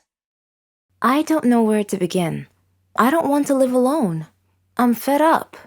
I need someone to talk to laugh with, to play with. I've been lonely since birth. My name is Bella, and I'm 10 years old. And this is my story. I lived with my parents in a nice, quiet neighborhood. My father was an engineer, and my mother was a housewife. Father used to travel a lot, but my mom always stayed home with me. Father was always busy. Whenever I asked him to play with me, he'd play with me for a while. Then he'd get a phone call and leave me by myself. Mother was always worried about me. She feared everything on the street, from friends to neighbors. My neighborhood didn't have any kids for me to play with. My parents used to fight a lot. I often saw Mother with her face colored blackish blue. Whenever I would ask her about it, she wouldn't reply. I didn't have any friends because Mother didn't want me to have any. I guess she was afraid they would hurt me. I don't know. One time, my parents were sitting together, and I asked Father why I didn't have any brothers or sisters. He told me to ask Mother, but Mother would just sit there silently, without answering. Later, there came a time when Father grabbed Mother and began beating her. I tried to pull him away from her, screaming, "Leave her alone! Let her go!" He slapped me hard, and I fell down. The last thing I heard before I lost consciousness was my mom screaming. I woke up later in the hospital to see my mom crying. She asked me if I was okay, and I nodded. When we returned home, my father wasn't there. I asked Mom where he was, but she simply said that he left on a very long business trip. I was feeling a little sad, but Mom surprised me with a doll. This was the first time that Mom had ever given me a doll. She said that doll would be like my little sister. I hugged it tightly and said to it, "Nancy, you and I are going to be the best sisters ever." Mom often left me with Nancy when she had to go out to do business. It was okay, though. I felt that Nancy could understand me whenever I spoke to her. Time passed quickly. One day, Mom came home tired and went to sleep on the couch. I made a tent in my room where I collected all of my toys and played with Nancy. I was speaking to Nancy and telling her how beautiful she was and how I felt lucky to have her as a sister. Then I asked her, "Nancy, do you know why Father left us?" Miraculously, Nancy answered me, saying, "Father left you because he never really loved you to begin with." I was shocked and took 2 steps back. Then I said with a trembling voice, "Nancy, you can speak?" Nancy answered and said, "Of course. Can't all dolls?" From that moment on, Nancy and I lived in our own private little world. We didn't let anyone know about this. It was our secret. Once, when we were sitting alone, Nancy said to me, "Bella, I need to tell you something." "What is it?" I asked. Then she said the strangest thing. "You have to leave this world because you deserve a better one." That didn't make sense. Actually, it felt more like a threat. It frightened me, and I called for Mom. When she came in, I told her what Nancy had just said to me. She replied saying, "Nonsense, Bella. Nancy is just a doll. She can't talk. Maybe you're just tired. Get some sleep." So I tried to sleep, but Nancy wouldn't let me sleep. She left me alone until midnight, then she woke me up. She put her hand over my mouth and whispered, "Please listen to me. Don't scream, okay?" she said.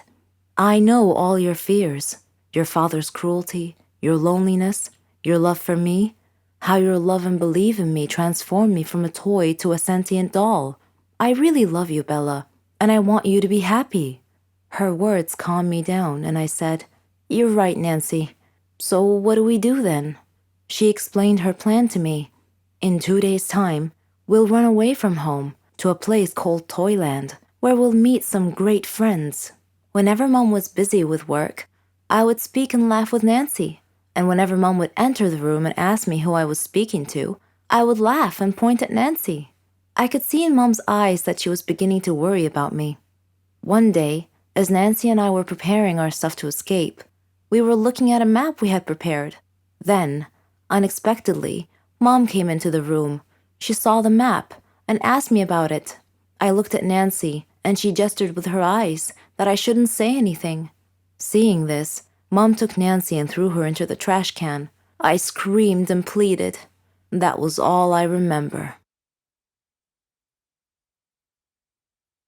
Being famous is a dream for most people, but achieving this particular dream is not easy. It takes a lot of perseverance, and maybe even some luck. Listen to my story.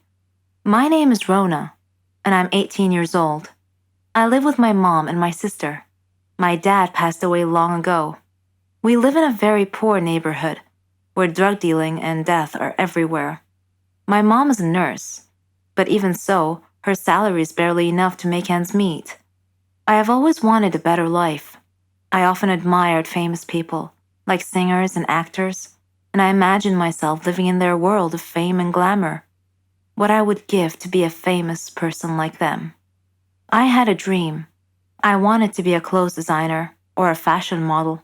I would draw different styles of clothes and stand in front of the mirror, posing like a model. I just knew that my clothes would fit perfectly. But here's the thing. I wasn't thin enough to be a model. This was the obstacle between me and my dream, so I decided to go on a diet while searching for a job. One day, I read the news about some famous clothes designer and learned that a fashion show was going to be held near my area soon. Within a week, they would be holding an audition to select some local models, so I saw an opportunity to enter the competition, get selected as a model, and make my dream come true. I did everything I could to lose weight. When the audition day came, I tried to get in the fashion show, but the security guards wouldn't let me pass because I looked too ordinary. So I went home, dressed up like a princess, and then returned, looking more important. I was allowed in. I saw many fit girls with nice slim figures. They were so beautiful and seemed so enthusiastic about the audition and their chances of being selected. I felt like I was watching a fashion magazine photo shoot. I signed up for the audition. One by one, the girls performed in front of the judges. Some came out sad, and some came out ecstatic. After seeing this fierce competition, with many beautiful girls being turned down, I lost hope and turned around to leave. That was when I bumped into a woman. Her name was Linda. I excused myself and said, "I'm sorry, I wasn't paying attention." Linda replied, "It's okay. Are you one of the competitors?" "Yes, I wanted to, but seeing all these beautiful girls, I don't think I have a chance. Goodbye." "No, you shouldn't give up so easily," she said. Her kind manner persuaded me to turn around and try out for the audition anyway. As I walked onto the stage, I noticed that Linda was one of the judges. She winked at me as our eyes met. I did my best. Once my audition was over, I looked at Linda, and she smiled and gestured with her head that I had done well. However, one judge told me that my performance was good, but my figure was not. I needed to lose more weight. Linda told me that I was put on a list of potential models with the stipulation that I could re-audition if I lost more weight, so I buckled down and really hit the diet hard. I began starving myself. Mom felt miserable watching what I was putting myself through. I managed to lose about 40 kilos. Unfortunately, I had become so thin so quickly that my health began to suffer. I started feeling depressed and even got dizzy at times. When the next audition day came, I entered the audition room and once again met Linda. She looked at me with worry on her face and said, "What have you done to yourself?" "You told me to do my best, so I did," I said. I walked onto the stage. The judge who had told me to lose more weight saw me and was shocked. He asked me, "How were you able to lose so much weight so fast?" When I began my performance, my weakness caused some dizzy spells, which caused my modeling motions to be unsteady and awkward. Linda was clearly worried. As she watched my performance, as if she expected me to fall at any moment, the judges gave me poor marks, and I was rejected as potential model. I was greatly disappointed because I had tried so hard. I said to the judges, "But I followed your instructions and lost more weight." The one judge said, "Yes, you lost more weight, but then you let your performance suffer as a result." Then I passed out and woke up later in a hospital bed. Mom and my sister and Linda were waiting at my bedside. I asked them what had happened. "You're too weak. You fainted on stage," Linda explained. Suddenly her phone rang, and after she answered and listened for a moment, I heard her say, "What? Oh no." After she hung up, I asked her what had happened. She told me that the plane carrying the judges and the competitors had crashed. There were no survivors. They would have to start the whole competition and selection process all over again. Though I was saddened by the tremendous loss of life in the plane crash, I chose to interpret this as a sign from above that I had another chance to achieve my dream, that I should not give up. With Linda's guidance and advice during my rehabilitation program, I was able to achieve an optimum weight with good health. Fate and my perseverance had given me a second chance, and I would not waste it. I am now ready and determined to try again. Our feelings are always hard to control. We are humans after all. Sometimes we do things we can't explain, just because we feel that way. I had a student named Daniel, a sweet and innocent child. I was prepared to do anything for him, but don't judge me just yet. First, let me tell you my story. My name is Jolene. I'm a 21-year-old math teacher at a primary school. I live with my sister and my mother. My house was next to the school where I work. I love teaching, and I like teaching the students in creative ways. They loved me, and I loved them. Daniel was a special student, though. Our story began at the start of the new year. It was the first day of school. I missed all my students over the summer break. I missed them so much that I stood by the door to welcome them back. Before I started my first lesson, Mr. Smith, the student affairs officer, knocked on the class door, with Daniel hiding behind his back. Mr. Smith greeted the class and asked them to greet Daniel, but Daniel was too shy and didn't move. So I went over to him to take him by the hand, but he pulled his hand away, which embarrassed Mr. Smith. I asked him to greet his classmates, so he went and he stood in front of the class and he said, "Hello, I am Daniel." Then he went and he sat at the very back of the class. He didn't talk much with the other kids. He didn't like to interact with anyone. Daniel always looked sad, and I thought to myself, he's only 8. What could possibly have made him that way? I tried to get close to him, but he resisted all my efforts. Sometimes he looked like he was hiding some big secret, and later on, I learned what it was. One night, when I was surfing the social media, I came across a horrible news story about a jealous husband killing his wife and another man right in front of his son. The child had been none other than my new student Daniel. Reading that sad story, I started understanding why Daniel was acting that way. I decided to try brightening his life a little. Every day, I would buy a small present and put it on his desk. At first, it had no effect, but slowly he came to love that.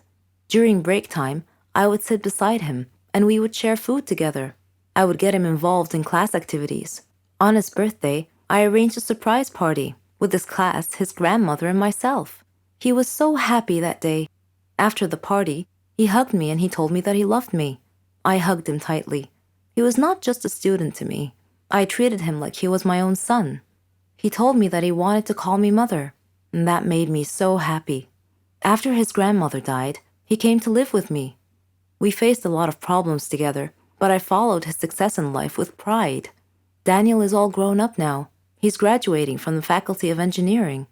I am so proud of what he has made of himself. Some people live their lives not fully appreciating what others do for them.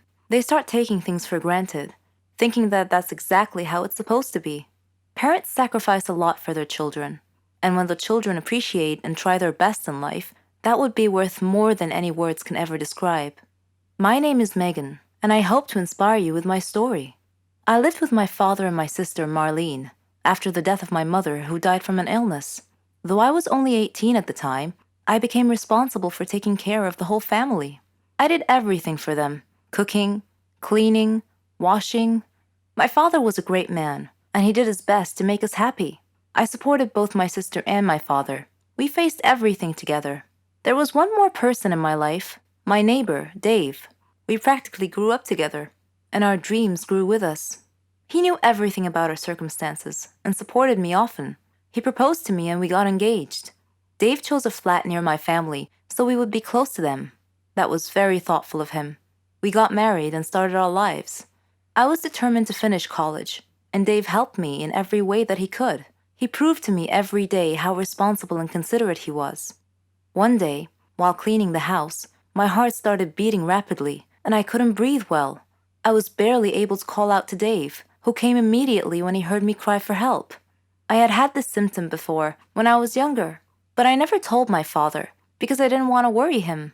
Dave took me to the hospital, where a doctor said that I had a serious heart condition. And not just that, I was pregnant too.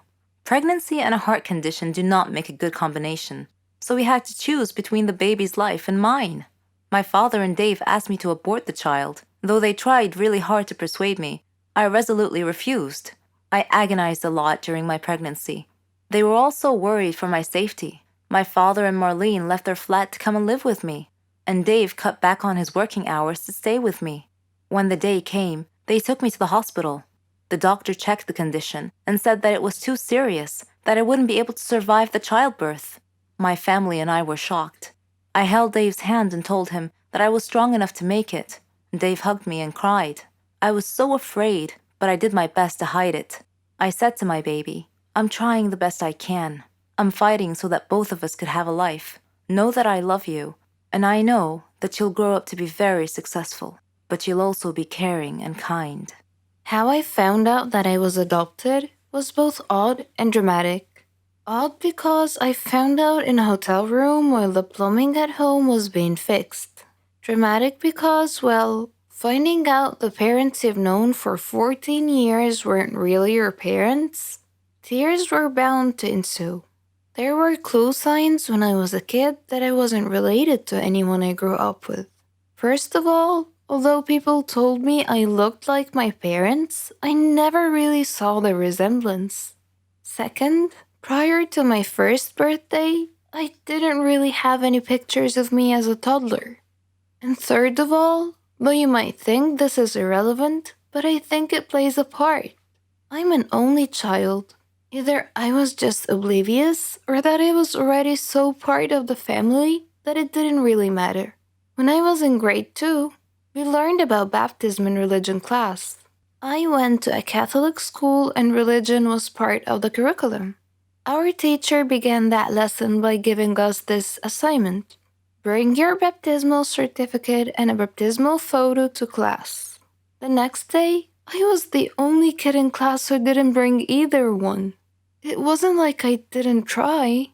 I asked my grandmother where they were because I needed them for class. I remember a brief look of panic flashed before her face, so I just shrugged it off. "I don't know where they are," she said. "I'll call your mom and ask her." My parents were working abroad in America at the time. I grew up with my grandparents in a tiny island in the Philippines. My grandfather passed away when I was 4, and ever since it was my strict but caring grandmother and a string of maids raising me. Summers were the month I looked forward to the most because it meant 2 things: my birthday and my parents visiting. I was your typical Filipino child with overseas parents. So when my grandmother got off from a long-distance call with my mother and told me that they had my baptismal certificate and photos with them in New York, I wasn't suspicious. I simply restated what she told me to my teacher, who had me look over a classmate's baptismal certificate and photos. When I was a little bit older, I had a dream. I'm the type of person who remembers her dreams. So this particular dream had stayed with me for so many years. Even now, I still remember it. I was at home in the living room, playing with my favorite dollhouse. A woman entered the picture. I remember a mass of dark curly hair and a blue dress. I didn't know her, but at the same time, she looked so familiar. She plopped down on the floor next to me and began to play with me. And then she told me that she was going to take me away. Why? Because she was my mother. I woke up then, was confused for a few minutes, but then I shrugged it off. I must have been watching too much of my grandmother's dramatic soap operas. My father returned to the Philippines to help raise me when I turned 10. I was never particularly close to him anyways. I didn't talk to him much and I avoided spending time with him. Looking back now, I realized that I gave him such a hard time when he was only trying to be a good dad. I have to admire him for never giving up. In those years, I slowly became a daddy's girl, and I still am.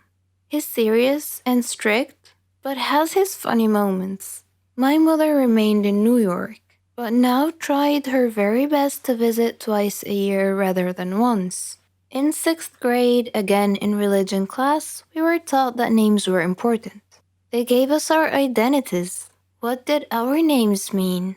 How did our parents come to name us? We looked up our names in a dictionary. Mine meant woman of purity.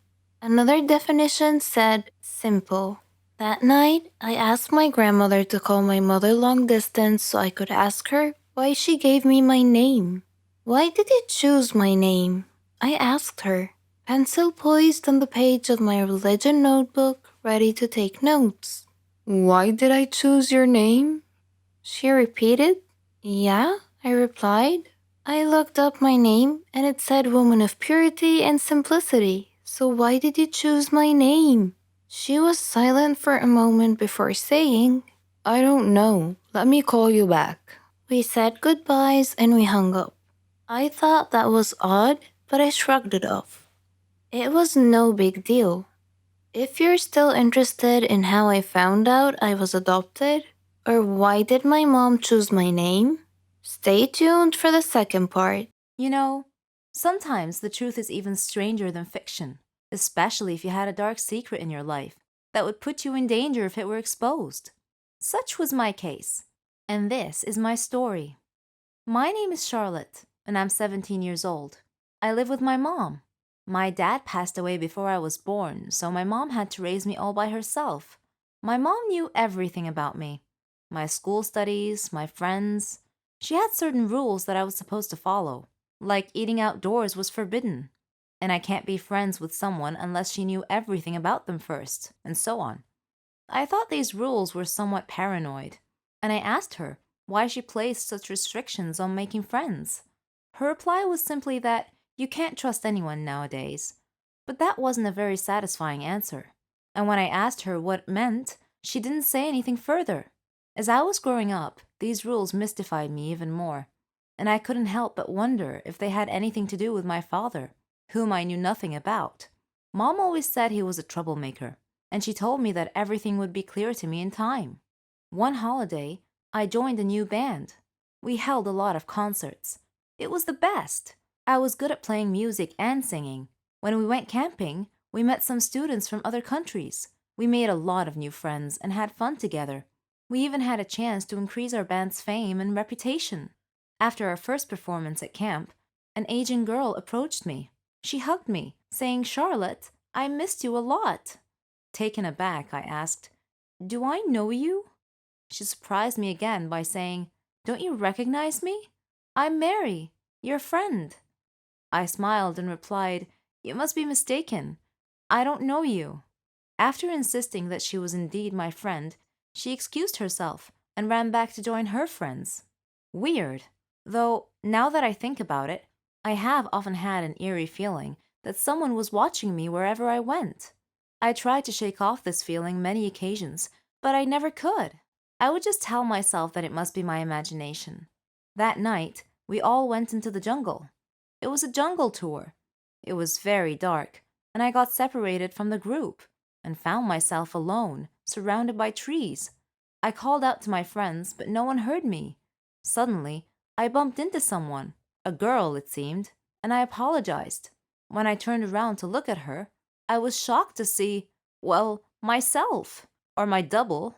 It was as if I was looking in a mirror. "Who are you?" I asked. "I'm Charlotte," she replied simply. "That's impossible. I'm Charlotte," I said assertively.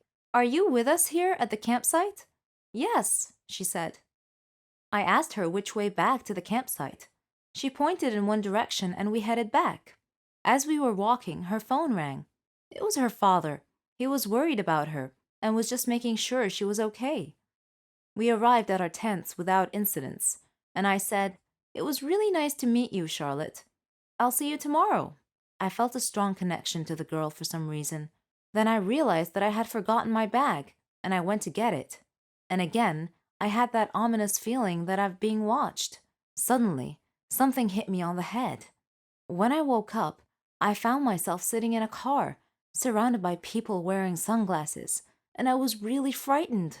"Who are you people?" I demanded to know. "And what do you want from me?" One man told me that my dad was the reason they kidnapped me. When I told him that my dad had died a long time ago, he just laughed. Then he sprayed something on my face and I lost consciousness. When I woke up later, the other Charlotte was tied up beside me.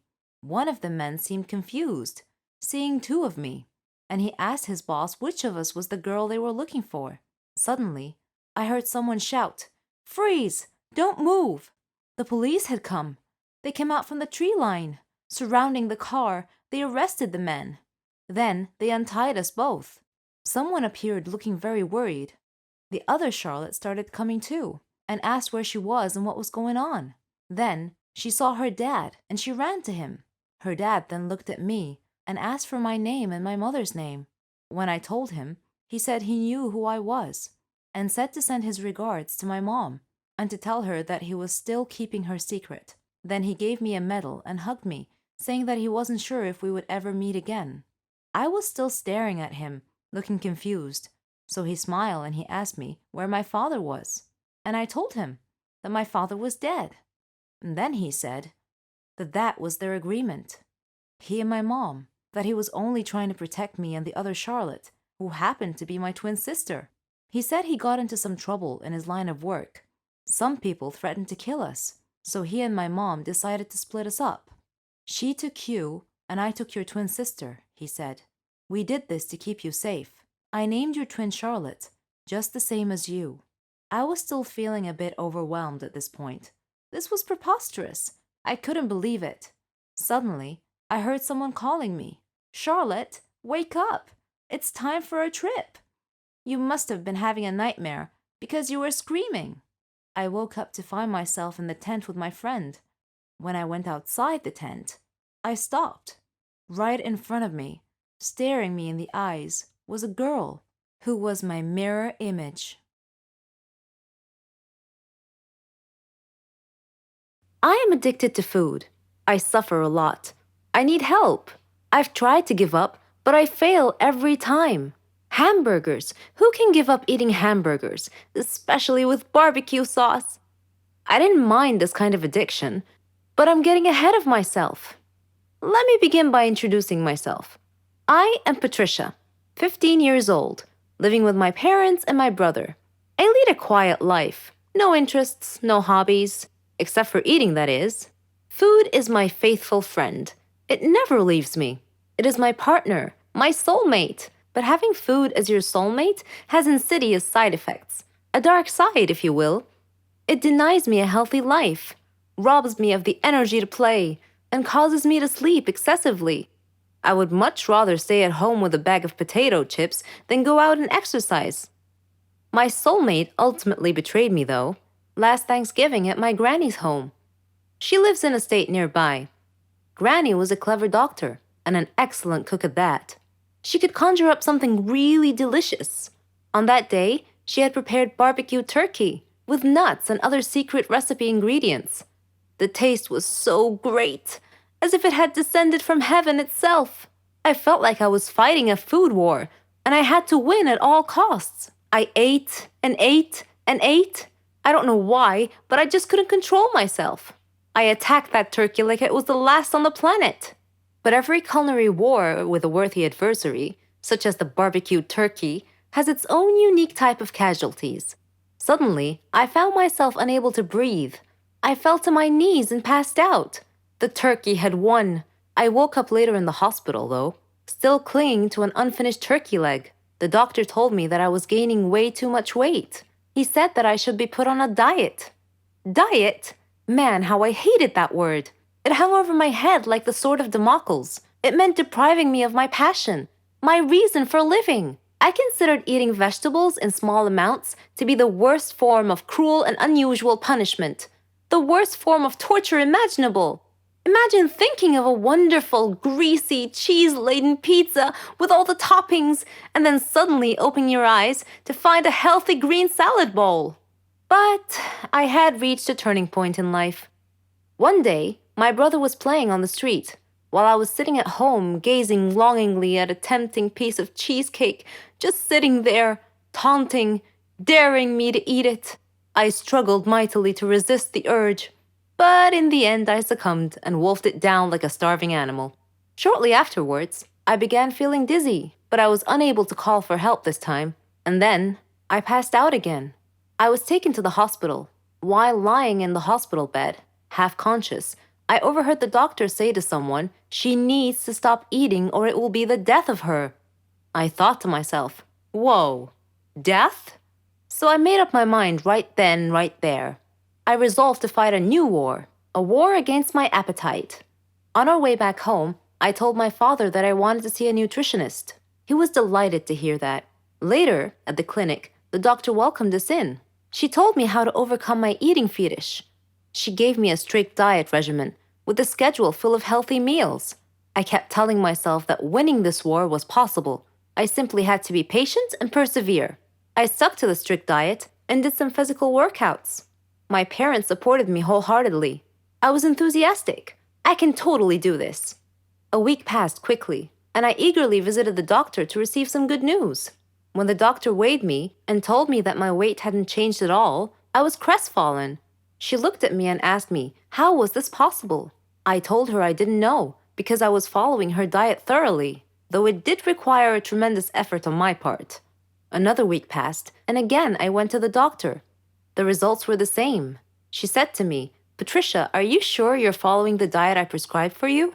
I said yes. She sat there wondering. Then she told me with a puzzled look on her face, "It's odd, but your weight is increasing, not decreasing." This unexpected piece of news mystified me. Another week passed. No change. The doctor was nonplussed. I returned home with a dejected look on my face. My father asked me what was wrong. And when I told him, he laughed. Do you believe that? My father actually laughed at my predicament. I was furious. He gestured an apology with his hand and then told me that it was my own fault. I was puzzled. What are you talking about? He told me that I had been sleepwalking to the refrigerator every night and eating everything in sight. I was taken aback. I couldn't believe it. "Stop acting like you didn't know it," he said. "You must have been awake." I replied, "No, Father, I'm not acting. I was truly unaware that I've been sleepwalking and eating in my sleep." But now that we've finally solved the mystery of the increasing weight, we returned to the doctor with this new information and told her the situation. She laughed and told me that my discipline had denied my body the food it craved, but my brain had refused to cooperate and had overridden my will by urging me to eat in a subconscious state. She told me not to worry, though, that she could treat that.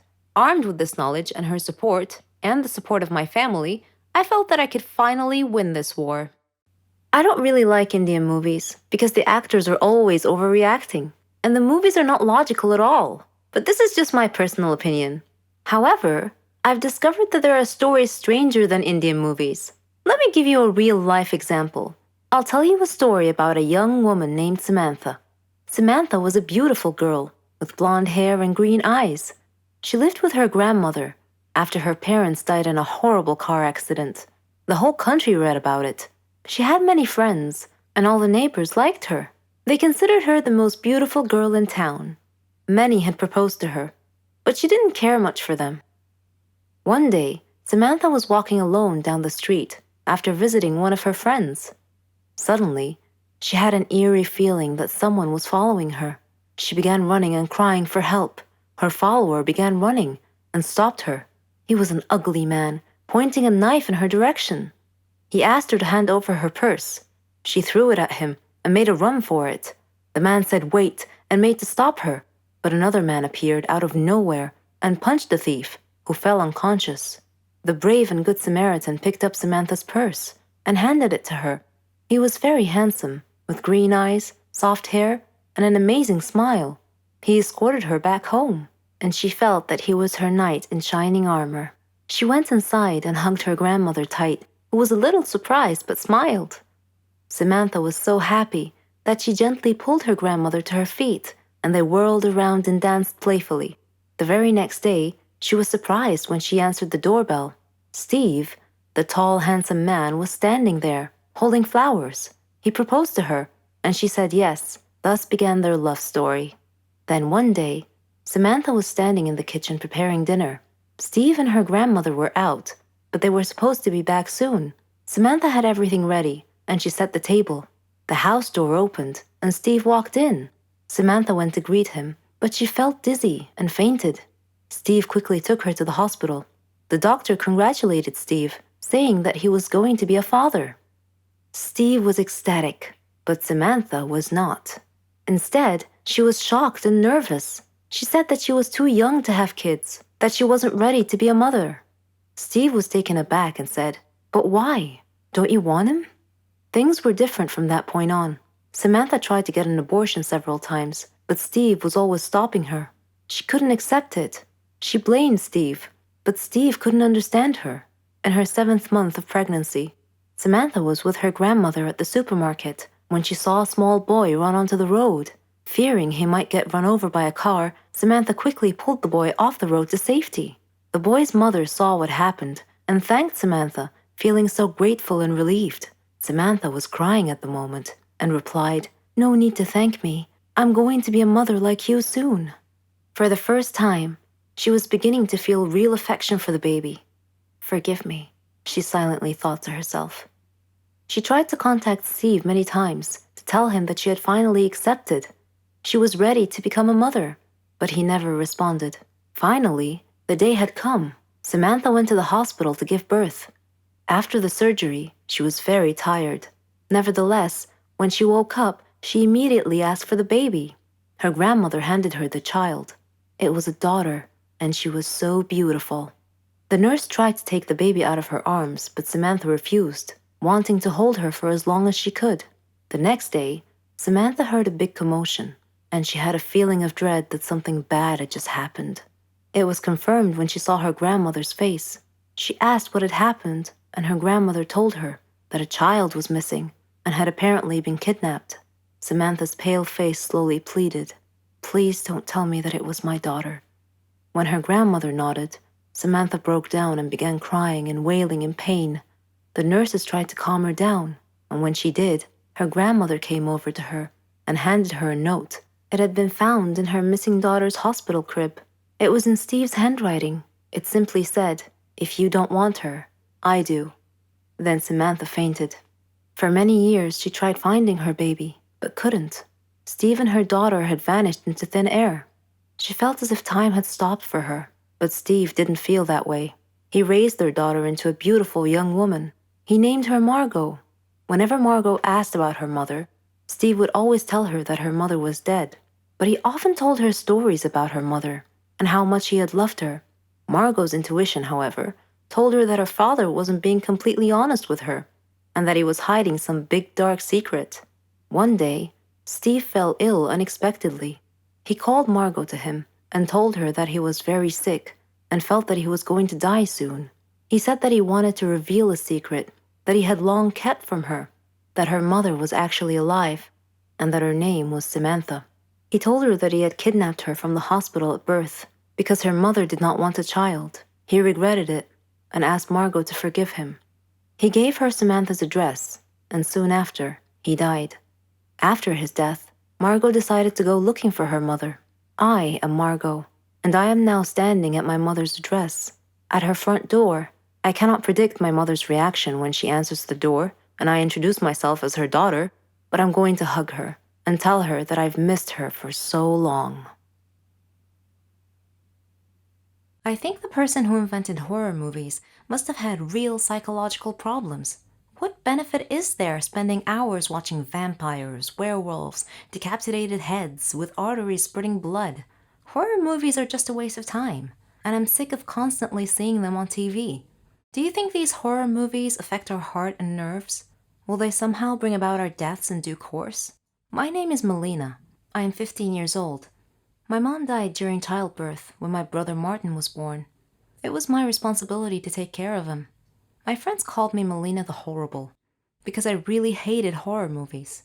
Even if they only had a smattering of corpses, scary monsters, an insane madman wearing masks and stabbing people at random acts of cruelty. Creators of these movies had to be deranged. We really don't need those kinds of movies. There's enough cruelty and misery in the real world as it is. They did humanity no favor. My friends all made fun of me. They said I was just a coward. But that wasn't it. They just don't get it. It was impossible for them to change my mind, though, but they never stopped trying. Then, one day, I had to face a horror that was all too real. Before that day, I was preparing to submit a drawing for the school exhibition. I had worked on that drawing for more than 2 years. I wanted to win the Best Artist Award of the year. It was on this fateful day, after I had finished my masterpiece, that my nightmare unfolded right before my eyes. I woke up to the sound of my alarm clock. I had overslept an hour and was late for school. I grabbed a shirt that I had washed the night before, but it was still all wet. I tried to iron it, but I burned a hole in it instead because I was in such a hurry. I was literally running out of time, so I grabbed a t-shirt instead. I packed some breakfast in a bag, took my drawing, and ran to school. I was so focused on rushing to school that I didn't notice the mud pile up ahead, or the car coming from the side road, until it drove right through the puddle and splashed muddy water all over me. Well, at least my drawing was safe. Finally, I got to school, but the outside door was locked, and I couldn't get in. Frantic, I knocked on the door, and the school security guard looked at me through the small hole in the door. I told him that I was late for the exhibition and needed to get in quick.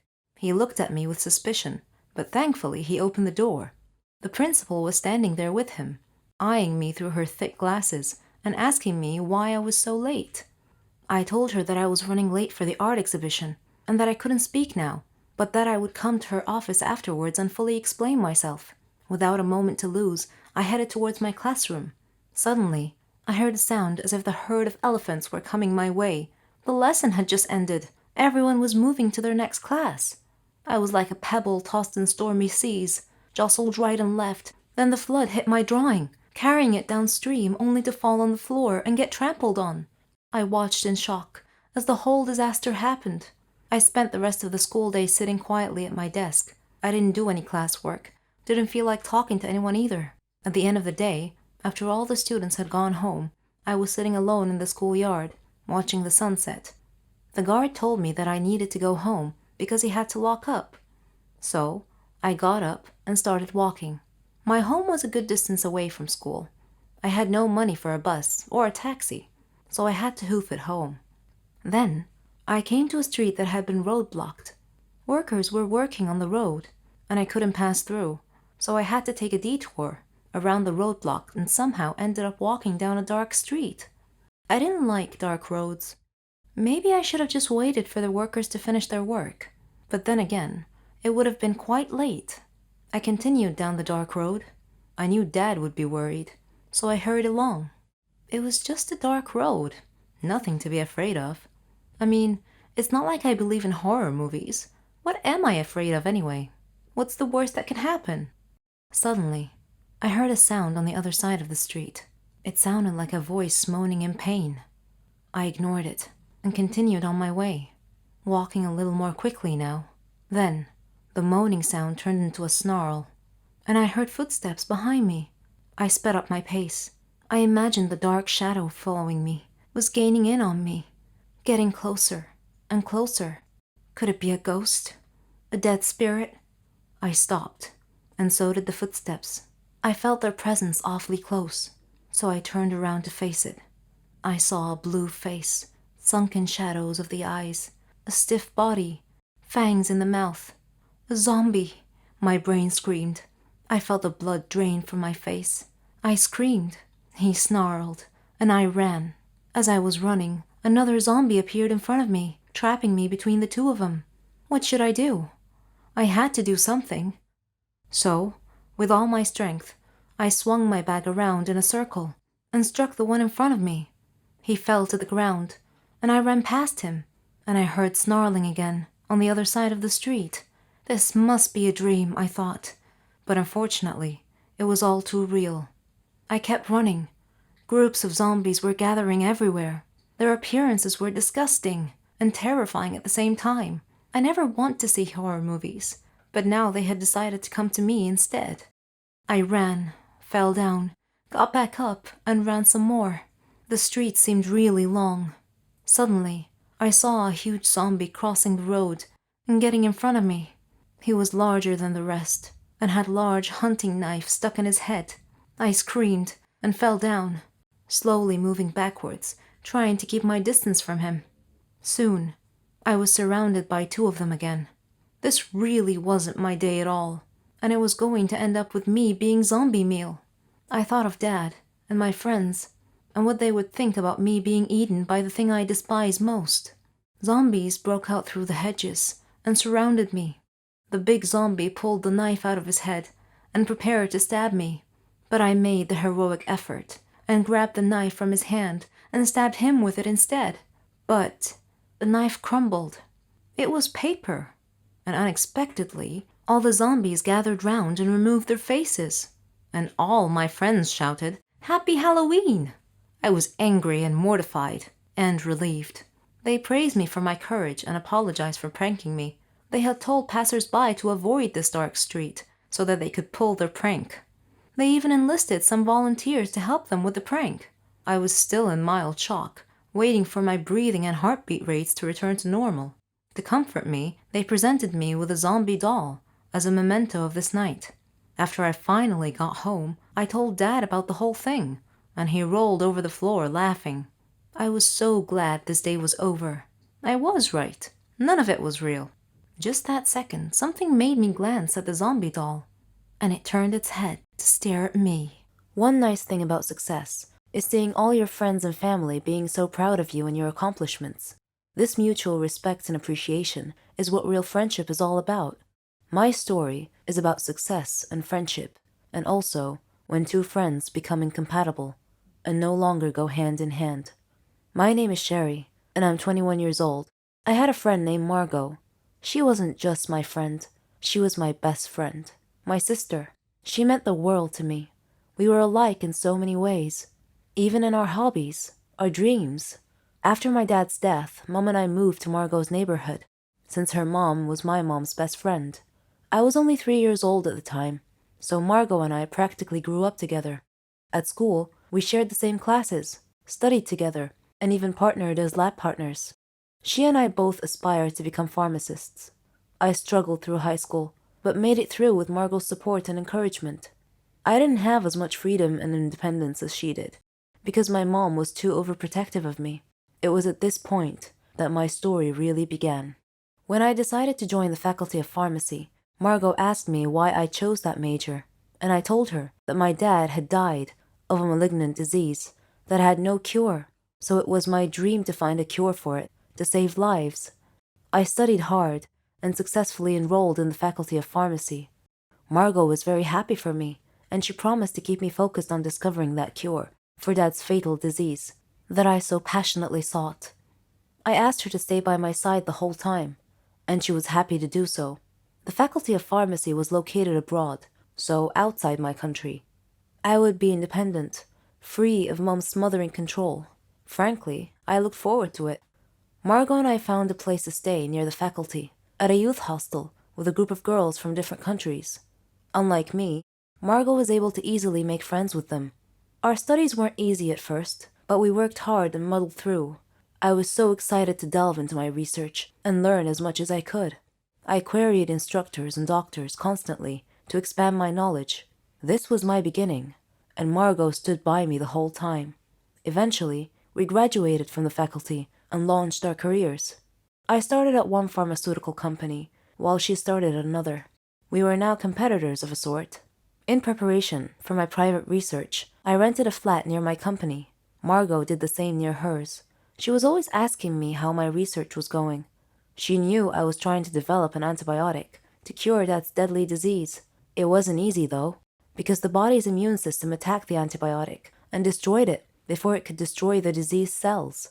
I had to discover a neutral substance that the immune system wouldn't attack, so that the drug could penetrate into the body far enough to find and destroy the diseased cells via chemical interactions. My first research paper was rejected, but I kept trying, and with each attempt, I would discover something new. During that time, Margot was also busy with her work. One day, she called me. She was crying because she had been fired from her work. They accused her of stealing an important research. I told her that she was so proficient in her work that she should not be sad, but rather should try and get a job at my company. I told her that I would recommend her to my manager. She hugged me and thanked me a lot and said, "You really are the best friend ever, Sherry."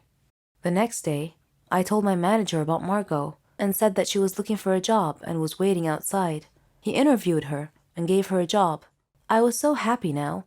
She and I were working at the same company. Margot continued asking me about my research, and I gave her occasional updates. I was hesitant to tell her too much, but then again, she was my best friend after all, so I invited her to my home to tell her about my research. Margot wasn't as happy as I thought she would be to hear about my progress, but I figured that was because of her recent firing. My personal research took all my time. It was even more important than my work. One day, when I reported to work, my manager told me that they didn't need me anymore, that I was being let go, fired. I was shocked and asked why. He said that I was spending too much time at home doing my private research and too little time at work. He told me he had had several letters delivered to my home, instructing me to come back to work, and that I hadn't answered him, and that I had failed to come back to work. He told me that my roommate, Margot, had received the letters on my behalf and had promised to deliver them to me. I was shocked. I told him that she never said anything. Returning home, I confronted Margot and asked why she didn't deliver my boss's letters to me. She acted so apologetic and said that she had received the letters, but she had been so busy that she put them aside and forgotten about them. I forgave her, but I felt that she wasn't being completely honest with me. I brushed it off and told her that being fired would simply free up my time so I could spend more time on my private research. Days later, Margot called me and asked me to come celebrate with her. When I asked her what the occasion was, she said that she had gotten a promotion and taken my place at work, my former job. I was happy for her, but at the same time, I felt that there was something wrong with these circumstances, and that feeling seemed to be growing. Time passed, and my experiments finally met with success. I had succeeded in finding the drug that could destroy the diseased cells. I was over the moon. Dad would have been so proud of me. I called Margot and told her about my discovery, and she said, "Oh, Sherry, you did it! You discovered the cure!" I told her that I planned to present my research to another pharmaceutical company soon, one that was better than my previous one, the one that had fired me. She acted happy for me, but had a strange look on her face. Then I felt sleepy, and I said goodnight. She said she would be staying up for a while, so I just went to sleep.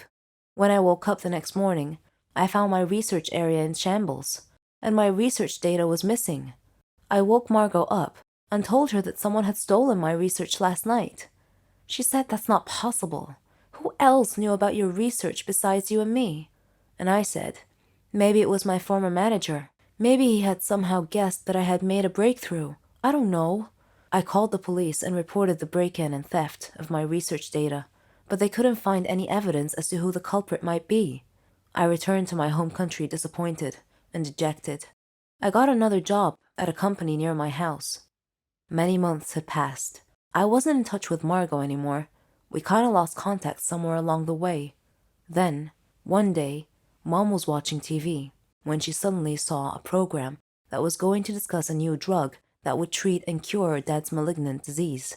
They were going to interview the discoverer of the miracle cure. I sat down enthralled. I had to watch it. When the interviewer introduced the guest speaker, it was Margot. I couldn't believe my eyes. It was her. She stole my research. My so-called best friend betrayed me, and I had treated her like a sister. It cut me deep. I took legal actions against her and got my research back and received credit for finding the cure, so that was all okay. But the one thing that could never be fixed, for which there was no cure, was the former relationship between us. She had stabbed me in the back and destroyed my faith in humanity, and I don't think I could ever find a cure for that. Hi, my name is Laura. I'm 23 years old, and I teach art. I recently got married to the love of my life, Norman. I considered him my friend, my brother, my son, and my husband. We loved to prank each other, even after we got married. For instance, one time, I turned off all the lights in the apartment, dressed up as a monster, and scared the living daylights out of him when he came back from the store. Another time, he damaged my car. I put mayonnaise on his toast. I did worry sometimes that our jokes might go too far. I mean, he did get really mad at me once. He stopped talking to me for 2 days, even though I apologized profusely many times. After that, our pranks sort of stopped. I figured our pranking days were over. About a month later, I returned home to find a letter on the floor. I opened it and read it. If you don't pay us 100,000 by Friday, we will kill Norman. I smiled. Norman was pranking me again. When he returned home, I hugged him and showed him his prank letter. He read it carefully, and his brow furrowed. He appeared seriously frightened and swore that this was not part of any prank. He told me that we needed to leave town as soon as possible. I asked him why, and he told me that before he married me, he had stolen a gold statue from a motorcycle gang. I asked him why he couldn't just return it with an apology, and he told me that the statue was worth a lot of money and could make us really wealthy. That night, an armed masked burglar broke into our apartment and confronted us with a gun. He said to Norman, "Hello, Norman, long time no see. You need to choose between the statue or your wife. Choose now." Norman was hesitant. Then he steadfastly said, "I can't give up the statue. Take my wife." The masked man turned towards me. He pointed the gun at me in a threatening manner. I was frantic. I was staring at Norman in shock. Suddenly, the masked man ripped off his mask. It was Keanu, Norman's brother. Norman sat down, laughing so hard he could hardly stop to breathe. Between laughs, he said, "This is payback for the last prank of yours. I was so mad at him that day, but it's all right. He doesn't know what I have planned for him." He was a dream, the future, or so I thought. But my love was cursed right from the start. Sounds a bit confusing, right? Let me explain. But first, I should probably introduce myself. I'm Carolyn. I was a dreamer.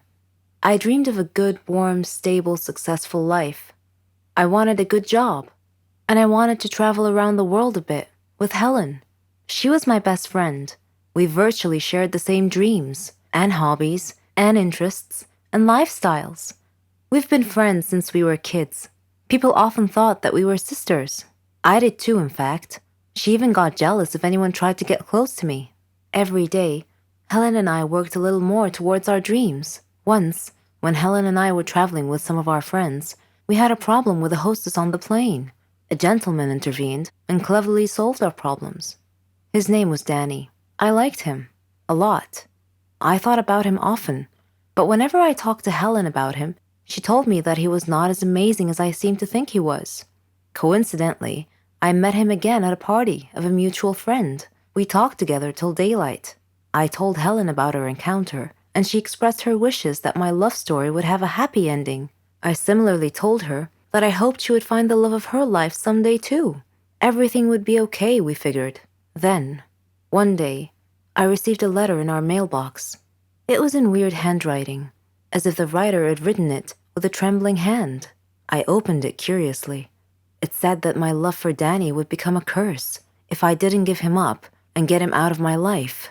What nonsense, I thought. Whose idea of a silly joke was this? I immediately called Danny and Helen to tell them about the letter. Danny laughed, but Helen was worried and suggested that I should be careful from now on. That same day, Danny had a horrible car accident, but fortunately he wasn't hurt. A detective investigating the case determined that his car brakes had been tampered with. In another incident, a car almost hit me, but it swerved away at the last minute. When I mentioned this incident to Danny, he tried to calm me down and told me to just forget about it. He gave me a beautiful bracelet as a present and proposed. We got engaged, and I couldn't have been happier. I wanted to show the bracelet to Helen, but somehow I seemed to have lost it. I couldn't find it anywhere. Anyway, when I told Helen about his proposal, she was thrilled for me. I spent days shopping for just the right wedding dress. I was so busy with preparations that I forgot all about the ominous letter. I went to the wedding hall early to make sure that everything was ready and prepared. Helen was helping me, and Danny kept calling me to make sure I was all right. Suddenly, the lights went out. I called out to Helen, worried that she might have tripped and fallen when the lights were out. When the lights came back on, Helen had fainted, and my dress had disappeared. I screamed to the ceiling, "What do you want from me? Leave me alone!" Suddenly, Danny appeared out of nowhere and asked me what had happened. I told him then and there that we must break off our engagement, otherwise the curse the letter mentioned might injure someone or cause someone to die. Then Helen came to and tried to calm me down. She told me to go to the car and that she would get our stuff and follow me. I loved Danny and wanted to marry him, but now I was seriously worried that this curse threat might actually be real. Helen came back carrying a bag and a large suitcase and told Danny not to worry, that she would drive me home and then call him to tell him that we had arrived safely. I was still crying, and Helen was trying to calm me down. When we arrived home, I noticed something strange. Helen was carrying a bag that was partially open, and I glimpsed a piece of clothing stuffed into it. It looked exactly like my dress. I opened the bag and found that it was my dress. I confronted Helen and demanded to know how my missing dress ended up in her bag. I clearly caught her red-handed, and she was unable to answer coherently. I realized at that moment that the source of the so-called curse was Helen. "Helen," I said, "how dare you do this to me? I thought we were like sisters to each other." She replied icily, with a glare that I saw for the first time. She said that she fell in love with Danny just as I did, but he chose me instead of her, and that she hated me for it. She said she won him over and got him to love her instead. Then they both tried to scare me into calling off the wedding so that she and Danny could be together. There are no words to describe how I felt at the time. I replied in a similar tone. I told her that I don't ever want to see her again, or Danny. Neither of them mattered anymore. I never did see Helen or Danny after that day. I'm on a Caribbean island now, sipping on a cocktail. I read in the paper that Danny and Helen had announced their engagement. I'm thinking about what wedding present I should give them as a surprise.